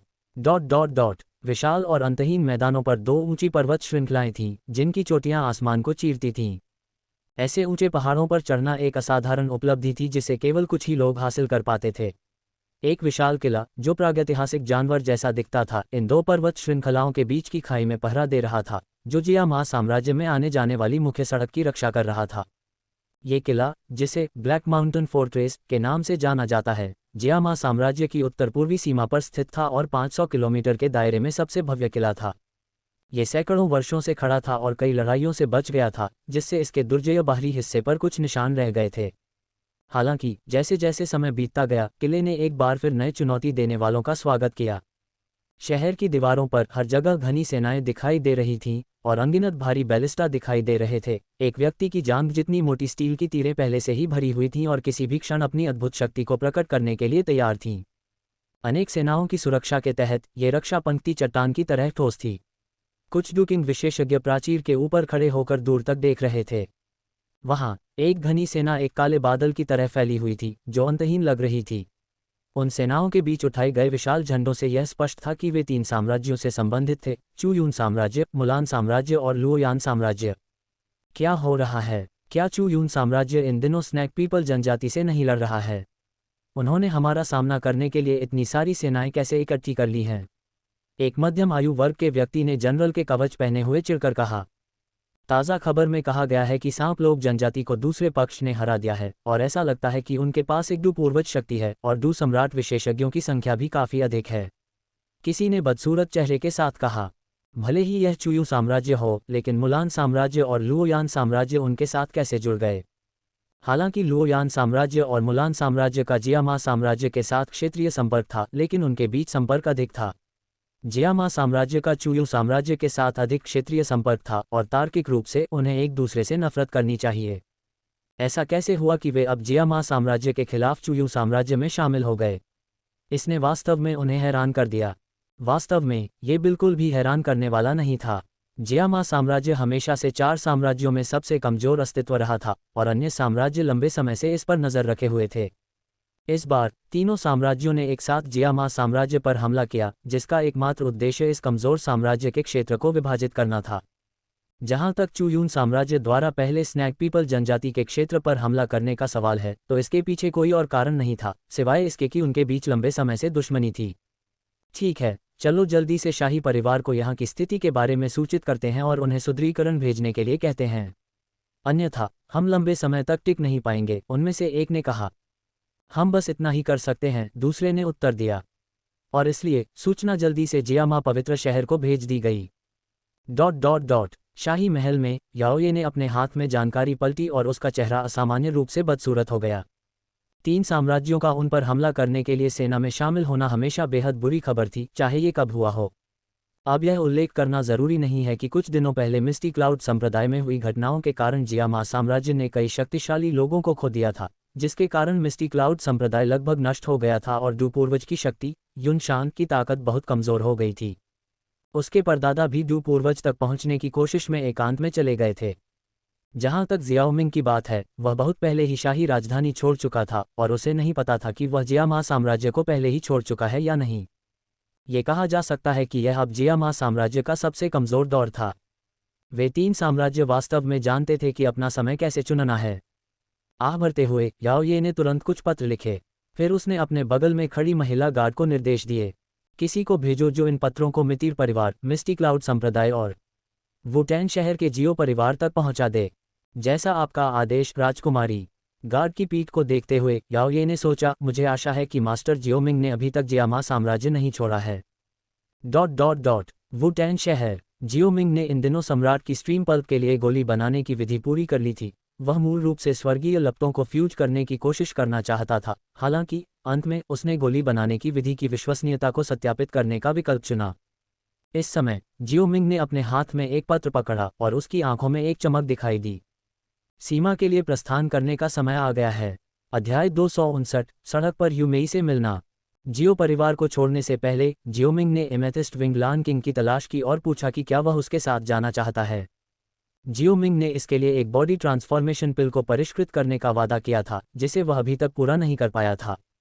यही कारण था कि उसने सवाल पूछा, अगर एमेथिस्ट विंगलान किंग जियोमिंग का अनुसरण करता है तो वह जितनी जल्दी हो सके बॉडी ट्रांसफॉर्मेशन पिल को परिष्कृत कर देगा। जवाब में एमेथिस्ट विंगलान किंग ने हिचकिचाहट की, लेकिन आखिरकार मना कर दिया, ये कहते हुए कि इसकी ताकत जियोमिंग की वृद्धि दर के साथ नहीं रह सकती है और इसके लिए जूतियान की तरह जियो परिवार के साथ रहना बेहतर होगा।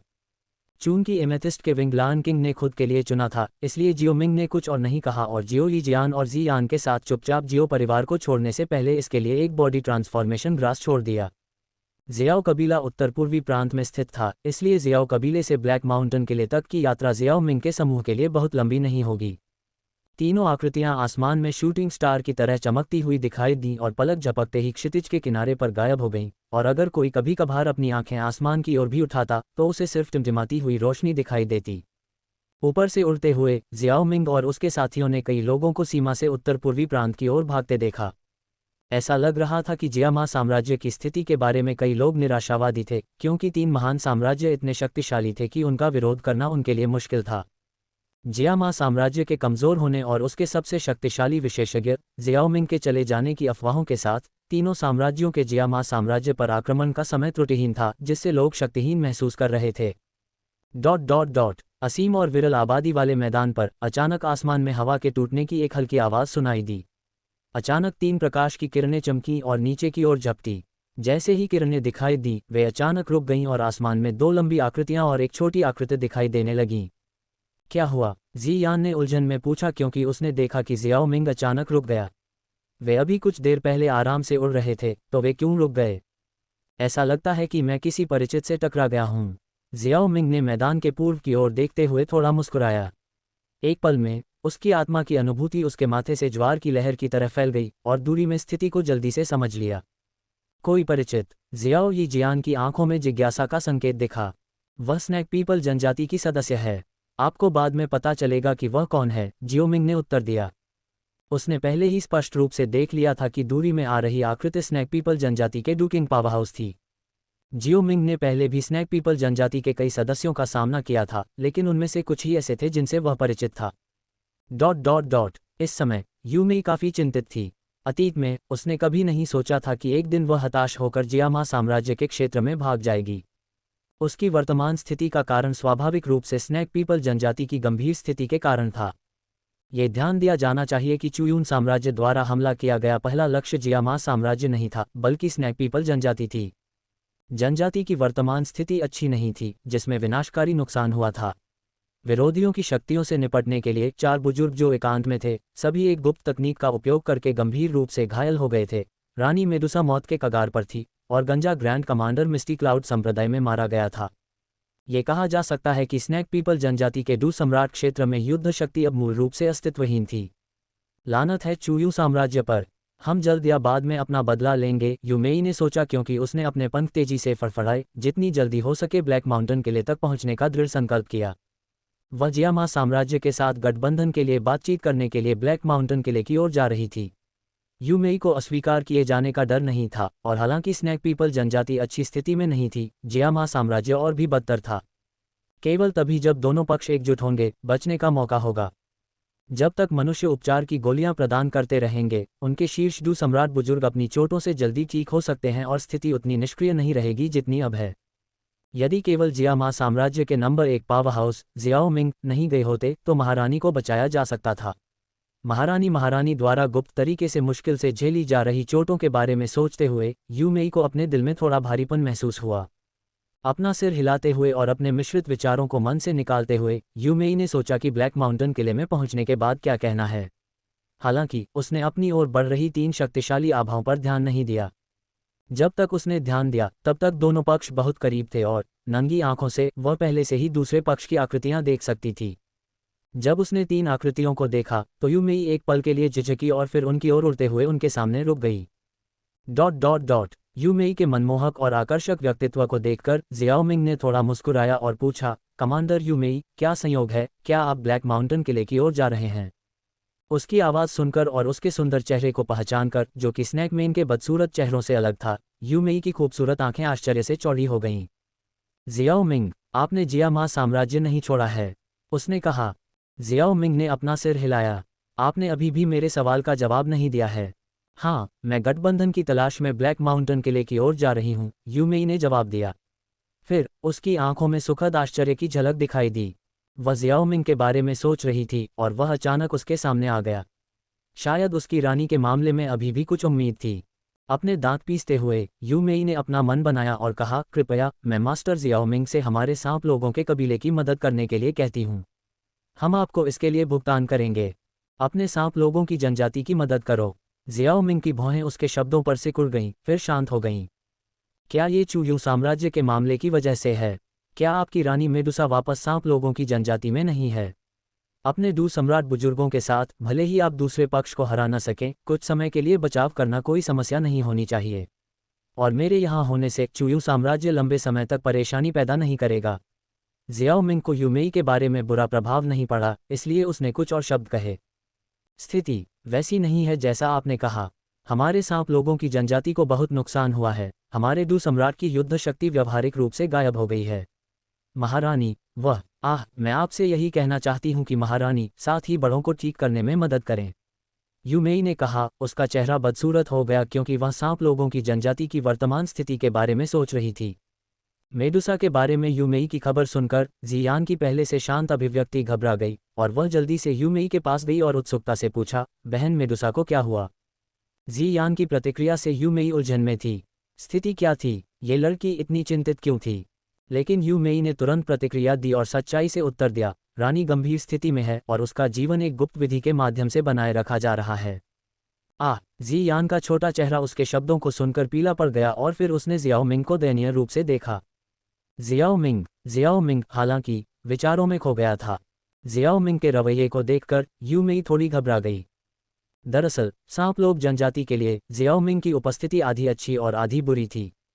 अगर जियाओ मिंग सांप लोग जनजाति की मदद करने के लिए सहमत हो जाती है तो स्वाभाविक रूप से यह एक अच्छी बात होगी। अगर नहीं तो जियाओ मिंग ने जो कहा उसके अनुसार जियामा साम्राज्य की समस्याओं का समाधान जल्दी हो जाएगा। हालांकि सांप लोग की समस्याएं भी हल हो जाएंगी, लेकिन ये केवल अस्थायी होगा। जियाओ मिंग के हस्तक्षेप के साथ जियामा साम्राज्य जरूरी नहीं कि उसके सांप लोग जनजाति के साथ गठबंधन करे और तब तक उसका जनजाति, जिसका मुख्य युद्ध बल अपने घावों से उबर नहीं पाया था, बर्बाद हो जाएगा। यूमेई बेवकूफ़ नहीं थी और उसने इस संभावना के बारे में सोचा, इसलिए उसने दृढ़ हृदय से कहा, मुझे पता है कि हमारे सांप लोग जनजाति ने पहले भी मास्टर जियाओ मिंग को नाराज किया है। माफ़ी के रूप में मैं इस मामले के सुलझ जाने के बाद मैं खुद को आपकी दासी के रूप में पेश करती हूँ। अध्याय 260 तीन डू पूर्वज। ये सुनकर जियाओ मिंग के होंठ बिना कुछ कहे फड़कने लगे और उसने यूमेई को एक अजीब नज़र से देखा। क्या सांप लोग जाति के सभी सदस्य इतने समर्पित थे? सांप पुरुषों के बदसूरत चेहरों के विपरीत सांप महिलाएं सभी बहुत सुंदर थीं। उनके चेहरे आकर्षक थे और शरीर की संरचना मनुष्यों से अलग थी, जिसके कारण वे हमेशा से ही अत्यधिक लोकप्रिय रही थीं। यही एक कारण था कि वे मनुष्यों के प्रति इतनी शत्रुतापूर्ण थीं। सांप लोग जनजाति की कमांडर के रूप में यूमेई सबसे सुंदर में से एक थी, जिसका फिगर बहुत सुंदर था और उसे डुकिंग पावरहाउस का दर्जा प्राप्त था। यह अनुमान लगाया गया था कि बहुत से लोग उसके प्रस्ताव को अस्वीकार नहीं कर सकते थे। जियाओ मिंग द्वारा देखे जाने पर यूमेई के चिकने गालों पर एक हल्की लाली दिखाई दी। अन्य मनुष्यों के विपरीत यूमेई ने हमेशा जियाओ मिंग के बारे में सकारात्मक धारणा बनाए रखी थी। इसके अलावा जियाओ मिंग उसके मानकों के अनुरूप ही दिखता था। वह अविश्वसनीय रूप से मजबूत था और उसका व्यक्तित्व अच्छा था। अन्यथा वह खुद को गुलाम के रूप में पेश करने की पहल नहीं करती। मुझे गुलाम जैसी किसी चीज़ में कोई दिलचस्पी नहीं है, जियाओ मिंग ने आखिरकार कहा। हालांकि यूमेई काफ़ी आकर्षक थी, लेकिन वह इस तरह के दृष्टिकोण का विशेष रूप से शौकीन नहीं था। इसके अलावा उसके पास महिला स्नेह की कमी नहीं थी और उसे खुद को उसके साथ ज़बरदस्ती करने की ज़रूरत भी कम थी। अगर पुरुष महिला संबंधों को अलग रखा जाए, हालांकि यूमेई की ताकत काफ़ी अच्छी थी, लेकिन उसका भविष्य का विकास व्यावहारिक रूप से उसके वंश द्वारा सीमित था और उसे सेंट्रल प्लेन्स में ले जाना न केवल उसके जीवन को खतरे में डालता, बल्कि उसके लिए एक बाधा भी बन जाता। इसके अलावा भले ही उसकी महिला साथी बाहरी तौर पर विरोध न करें, लेकिन यह निश्चित रूप से उनके दिलों पर भारी पड़ेगा। कृपया इसके बारे में थोड़ा और सोचें, मास्टर जियाओ मिंग। यूमेई ने जियाओ मिंग को घूरते हुए लाल चेहरे के साथ विनती की। अगर मैं आपकी गुलाम बन जाती हूं तो हम। उसकी आवाज़ इशारा करते हुए धीमी हो गई और उसने मोहक तरीके से अपने होंठ काटे। उसकी आंखें उसे उसके आकर्षण का विरोध करने की हिम्मत दे रही थीं। लेकिन इससे पहले कि वह अपनी बात पूरी कर पाती, उसके शरीर में सिहरन दौड़ गई और वह डरकर जियाओ मिंग के बगल में खड़ी परी जैसी महिला की ओर देखने लगी। उसे एक अदृश्य शक्ति का आभास हुआ जिसने उसे डर से कांपने पर मजबूर कर दिया। जियाओ यी जियान, जिसने पूरी बातचीत में हस्तक्षेप नहीं किया था, आखिरकार इसे और बर्दाश्त नहीं कर सकी। यह नहीं चलेगा, उसने सख्ती से कहा, यूमेई की ओर चेतावनी भरी नज़र से देखते हुए। जियाओ मिंग उस तरह का व्यक्ति नहीं है। जियाओ मिंग के सबसे करीबी व्यक्ति के रूप में वह उसके चरित्र को बहुत अच्छी तरह से जानती थी। भले ही वह पहले भी उलझन और कमजोरी के क्षणों में रही हो, लेकिन जियाओ मिंग ने कभी उसका फायदा नहीं उठाया। इससे यह अनुमान लगाया जा सकता है कि वह उस तरह का व्यक्ति नहीं था। सामान्य समय में जियाओ जियान कम बोलने वाली महिला थी और अपनी राय तभी देती थी जब उसे लगता था कि यह जरूरी है, लेकिन जियाओ मिंग द्वारा लिए गए फैसलों में सक्रिय रूप से हस्तक्षेप नहीं करती थी। हालांकि चूंकि जियाओ मिंग ने पहले ही मना कर दिया था, इसलिए वह इस महिला को अपने आदमी को इतनी बेशर्मी से बहकाना जारी रखने की अनुमति नहीं देगी। यूमेई ने मुंह में लार भर ली और जल्दी से सिर हिलाया, ये संकेत देते हुए कि वह समझ गई है। लेकिन निराशा का एक निशान उसके दिल में चमकने से नहीं रोक सका। उससे भी ज्यादा वह चिंता से भर गई। अगर जियाओ मिंग उनकी मदद करने के लिए सहमत नहीं हुआ तो फिर कहाँ जाना चाहिए? भविष्य में स्नैक पीपल ट्राइब कहाँ जाएगा? हताशा में यूमेई ने जियान की ओर देखा, जिसने ऐसा व्यवहार किया था जैसे कि वह अपनी रानी को बहुत अच्छी तरह से जानती हो। उसे उम्मीद थी कि जियान अभी भी मेडुसा की मदद करने पर जोर देगा। जियान ने असंतोष की एक खर्राटे भरी आवाज़ निकाली और यूमेई के व्यवहार पर उसकी अभिव्यक्ति एक ब्रूभंग में बदल गई।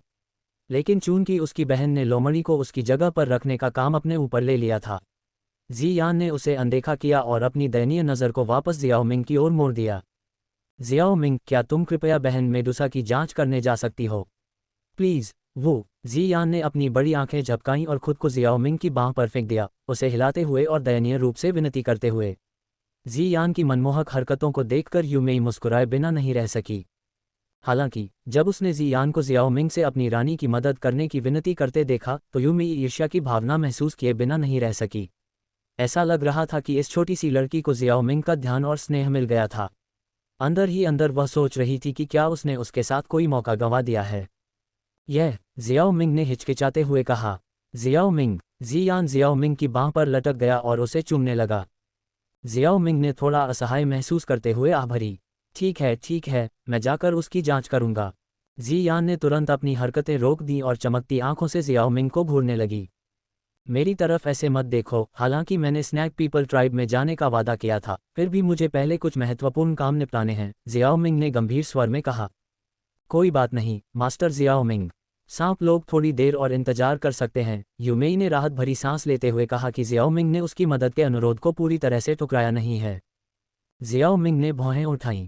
इतनी जल्दी खुश मत हो, मैं तुम्हारे सांप लोग कबीले में मुफ्त में नहीं जा रहा हूँ। तुम्हें पता है कि तुम्हें मुझे पैसे देने होंगे, है ना? उसने कहा, उसकी आवाज़ में मनोरंजन का एक संकेत था। समझ गया, मेरा पिछला प्रस्ताव अभी भी ये कुछ भी नहीं है। यूमेई चुप हो गई जब उसने जियाओ यीजियान के हाव भाव में अचानक बदलाव देखा, जिससे उसकी मुस्कान जम गई। उसका गुलाम बनने का प्रस्ताव स्वाभाविक रूप से वैध था, लेकिन वह जानती थी कि वह जियाओ यीजियान के साथ इस मामले को आगे नहीं बढ़ा सकती। ठीक है, तुम उस प्रस्ताव को भूल जाओ। मैं जिस भुगतान की बात कर रहा हूँ वह तुम्हारे बारे में भी नहीं है। वैसे भी पहले मेरे पीछे ब्लैक माउंटेन किले तक चलो। बोलने के बाद जियाओ मिंग ने नेतृत्व किया और उत्तर की ओर उड़ गया। जियाओ यीजियान और जियान उसके दोनों ओर उड़े और यूमेई स्वाभाविक रूप से पीछे नहीं रहना चाहती थी। अपने पंखों को फड़फड़ाते हुए वह जियो मिंग द्वारा छोड़ी गई दिशा में उड़ गई। विशाल मैदानों पर दो भव्य पर्वत श्रृंखलाओं के बीच एक विशाल किला गर्व से खड़ा था, जिसकी रक्षा वर्दीधारी कवच पहने सैनिक कर रहे थे जो व्यवस्थित कदमों से दीवारों पर गश्त कर रहे थे। दीवार के केंद्र में साम्राज्य में उच्च प्रतिष्ठा वाले 1 दर्जन व्यक्ति खड़े थे, जो चिंता के संकेत के साथ दूर क्षितिज की ओर देख रहे थे। एक विशाल सेना रातों रात प्रकट हुई थी और कुछ ही दिनों में इसका आकार आधे से भी अधिक बढ़ गया था। मैंने सुना है कि गोल्डन गी संप्रदाय के यान लुओतियान, साथ ही मुलान घाटी के 3 मुलान बुजुर्ग अपने सैनिकों का नेतृत्व करते हुए आए हैं। 10,000 बिच्छू द्वार के ZB यान के अलावा दूसरे पक्ष के पास कुल 3 डू पूर्वज शक्तियां हैं। हम इसके बारे में क्या कर सकते हैं? हाइबोडोन ने एक पल के लिए बाहर देखा और फिर आह भरी। स्थिति का भार उस पर भारी पड़ रहा था। हाइबोडोन के शब्दों को सुनकर दीवार के ऊपर की आकृतियां चुप हो गईं। वर्तमान स्थिति भयावह थी। ऐसा नहीं था कि जियामा साम्राज्य के पास कोई डू पूर्वज शक्तियां नहीं थीं। दुर्भाग्य से मिस्टी क्लाउड संप्रदाय के पूर्व संप्रदाय नेता यूशान हाल ही में हुई लड़ाई में घायल हो गए थे और मूल रूप से अब उनके पास ज्यादा युद्ध शक्ति नहीं थी। जियाओ कबीले के मास्टर जियाओ मिंग ने बहुत समय पहले जियामा पवित्र शहर छोड़ दिया था और उनका कोई पता नहीं चल पाया था, जो बहुत निराशाजनक था। ब्लैक माउंटेन किले में न केवल डू पूर्वज युद्ध शक्ति नहीं थी, बल्कि इसके डू सम्राट युद्ध शक्ति भी दुश्मन की तुलना में कम थी। यून, शांत सागर स्केली बीस्ट, जिया जिंगतियान, हेबोडोंग और फामा। उनमें से केवल 5 दीवार पर खड़े थे, विपरीत दिशा में 1 दर्जन या उससे अधिक का सामना कर रहे थे। यदि चुयुन साम्राज्य की विजय के दौरान क्रूर और खूनी होने की प्रतिष्ठा नहीं होती, तो उनमें से कई ने बहुत पहले ही आत्मसमर्पण करने का विचार बना लिया होता। बड़े जिया, अभी भी जियाओ कबीले के लोगों की ओर से कोई प्रतिक्रिया नहीं? एक डू राजा ने पूछा। उद्धरण चिन्ह। नहीं, जिया जिंगतियान ने थकी हुई आवाज में उत्तर दिया। याओ ये ने न केवल जियाओ कबीले को एक पत्र भेजा था, जिसमें उम्मीद थी कि जियाओ मिंग मौजूद होगा, बल्कि यह भी इरादा था कि अगर वह उपलब्ध नहीं होता तो एमेथिस्ट विंगलान किंग की मदद ली जा सके। हालांकि इतने लंबे समय के बाद उसने अपनी वापसी समाप्त कर दी। जियामा पवित्र शहर से ब्लैक माउंटेन किले की ओर भाग गया और अभी भी जियाओ परिवार से कोई खबर नहीं थी, जो वास्तव में भ्रमित करने वाला था क्योंकि जियाओ परिवार पूर्वोत्तर प्रांत में था। अफसोस, जियाओ परिवार से संपर्क करने के लिए एक डू किंग को भेजना बेहतर है। स्थिति को देखते हुए वे जल्द ही हमला शुरू कर देंगे। समय किसी का इंतजार नहीं करता। जैसे ही जिया जिंगतियान की आवाज़ गिरी, अचानक दूर से एक तेज ढोल की आवाज़ आई, जो पूरे किले में फैल गई। वे हमला करने वाले हैं। तेज ढोल की आवाज़ सुनकर हाई बोडोंग और अन्य लोगों के चेहरे गंभीर हो गए। ढोल की आवाज़ गूंजने के तुरंत बाद धरती हिलने लगी और दूर दूर तक लोगों का विशाल समुद्र, जिसका अंत दिखाई नहीं दे रहा था, लहरों की तरह किले की दिशा की ओर बढ़ गया। पैरों की गड़गड़ाहट की आवाज़ आसमान में गड़गड़ाहट की तरह गूंज रही थी, जो उनके दिमाग पर बहुत भारी मनोवैज्ञानिक दबाव डाल रही थी। सभी डूकिंग विशेषज्ञ कई रक्षात्मक पंक्तियों में बिखर जाएं और विपरीत दिशा में डूकिंग्स के लिए हाई अलर्ट पर रहें। अपना चेहरा धीरे धीरे भारी करते हुए जिया जिंगतियान चिल्लाया। किले को हाई अलर्ट पर रखे जाने के बाद लोगों का समुद्र युद्ध की गगनभेदी आवाज़ के साथ आगे बढ़ा। ऊपर आसमान में बहती रोशनी की धारियां उड़ती हुई गुजरीं। ये स्पष्ट रूप से 3 साम्राज्यों के पावर हाउस थे और वे लोग थे जिन्होंने ब्लैक माउंटेन किले पर सबसे अधिक दबाव डाला था। जब लोगों का अंतहीन समुद्र किले के 1 किलोमीटर के भीतर आ गया, तो वे अचानक हिंसक बल के साथ नीचे बैठ गए, एक अद्वितीय हत्या का इरादा प्रकट करते हुए जिसने पूरे ब्लैक माउंटेन किले को जल्दी से घेर लिया। सेना के अचानक रुकने के बाद उनकी पीठ पर डूक्यूई पंख वाले आंकड़े आकाश में प्रकाश की धाराओं से उभरे। उनकी आंखें भारी सुरक्षा वाले ब्लैक माउंटेन किले को देखते हुए घृणा से भरी हुई थीं। हे, अगर मैं ऐसा कह सकता हूं, तो आप लोग हमारी सहयोगी सेना को रोकने के लिए बहुत कमजोर हैं, इसलिए आप आत्मसमर्पण क्यों नहीं करते और हमें अपने खजाने की पेशकश करते हैं? शायद हम आपकी जान बख्श दें। सेना ने उपहास किया और अचानक एक जोरदार हंसी फूट पड़ी जो आकाश में गूंज उठी। जैसे ही हंसी कम हुई, सेना से अचानक एक चमकदार सुनहरी रोशनी निकली और आकाश में तैर गई। सबने ऊपर देखा तो एक आदमी सुनहरे वस्त्र पहने आकाश में उड़ रहा था। उसके पीछे असामान्य रूप से बड़े सुनहरे रंग के 2 पंख थे जो किसी दिव्य प्राणी की तरह चमक रहे थे। सोने के वस्त्र पहने इस व्यक्ति के प्रकट होने के बाद विशाल सेना से एक गगनभेदी जयकार गूंज उठी जो स्पष्ट रूप से संकेत दे रही थी कि उनके बीच उसकी बहुत प्रतिष्ठा थी। यान लुओ तियान, हाई बोडोंग, युन और अन्य लोगों के चेहरे पर गंभीर भाव थे। हा, संप्रदाय गुरु यान, आप वास्तव में दयालु हैं। जैसे ही यान लुओ तियान की आवाज़ गिरी, नीचे की सेना से अलग अलग रंगों की 3 प्रकाश धाराएं भी निकलीं जो अंततः मध्य हवा में दिखाई देने वाले 3 मुस्कुराते हुए बूढ़े लोगों में बदल गईं।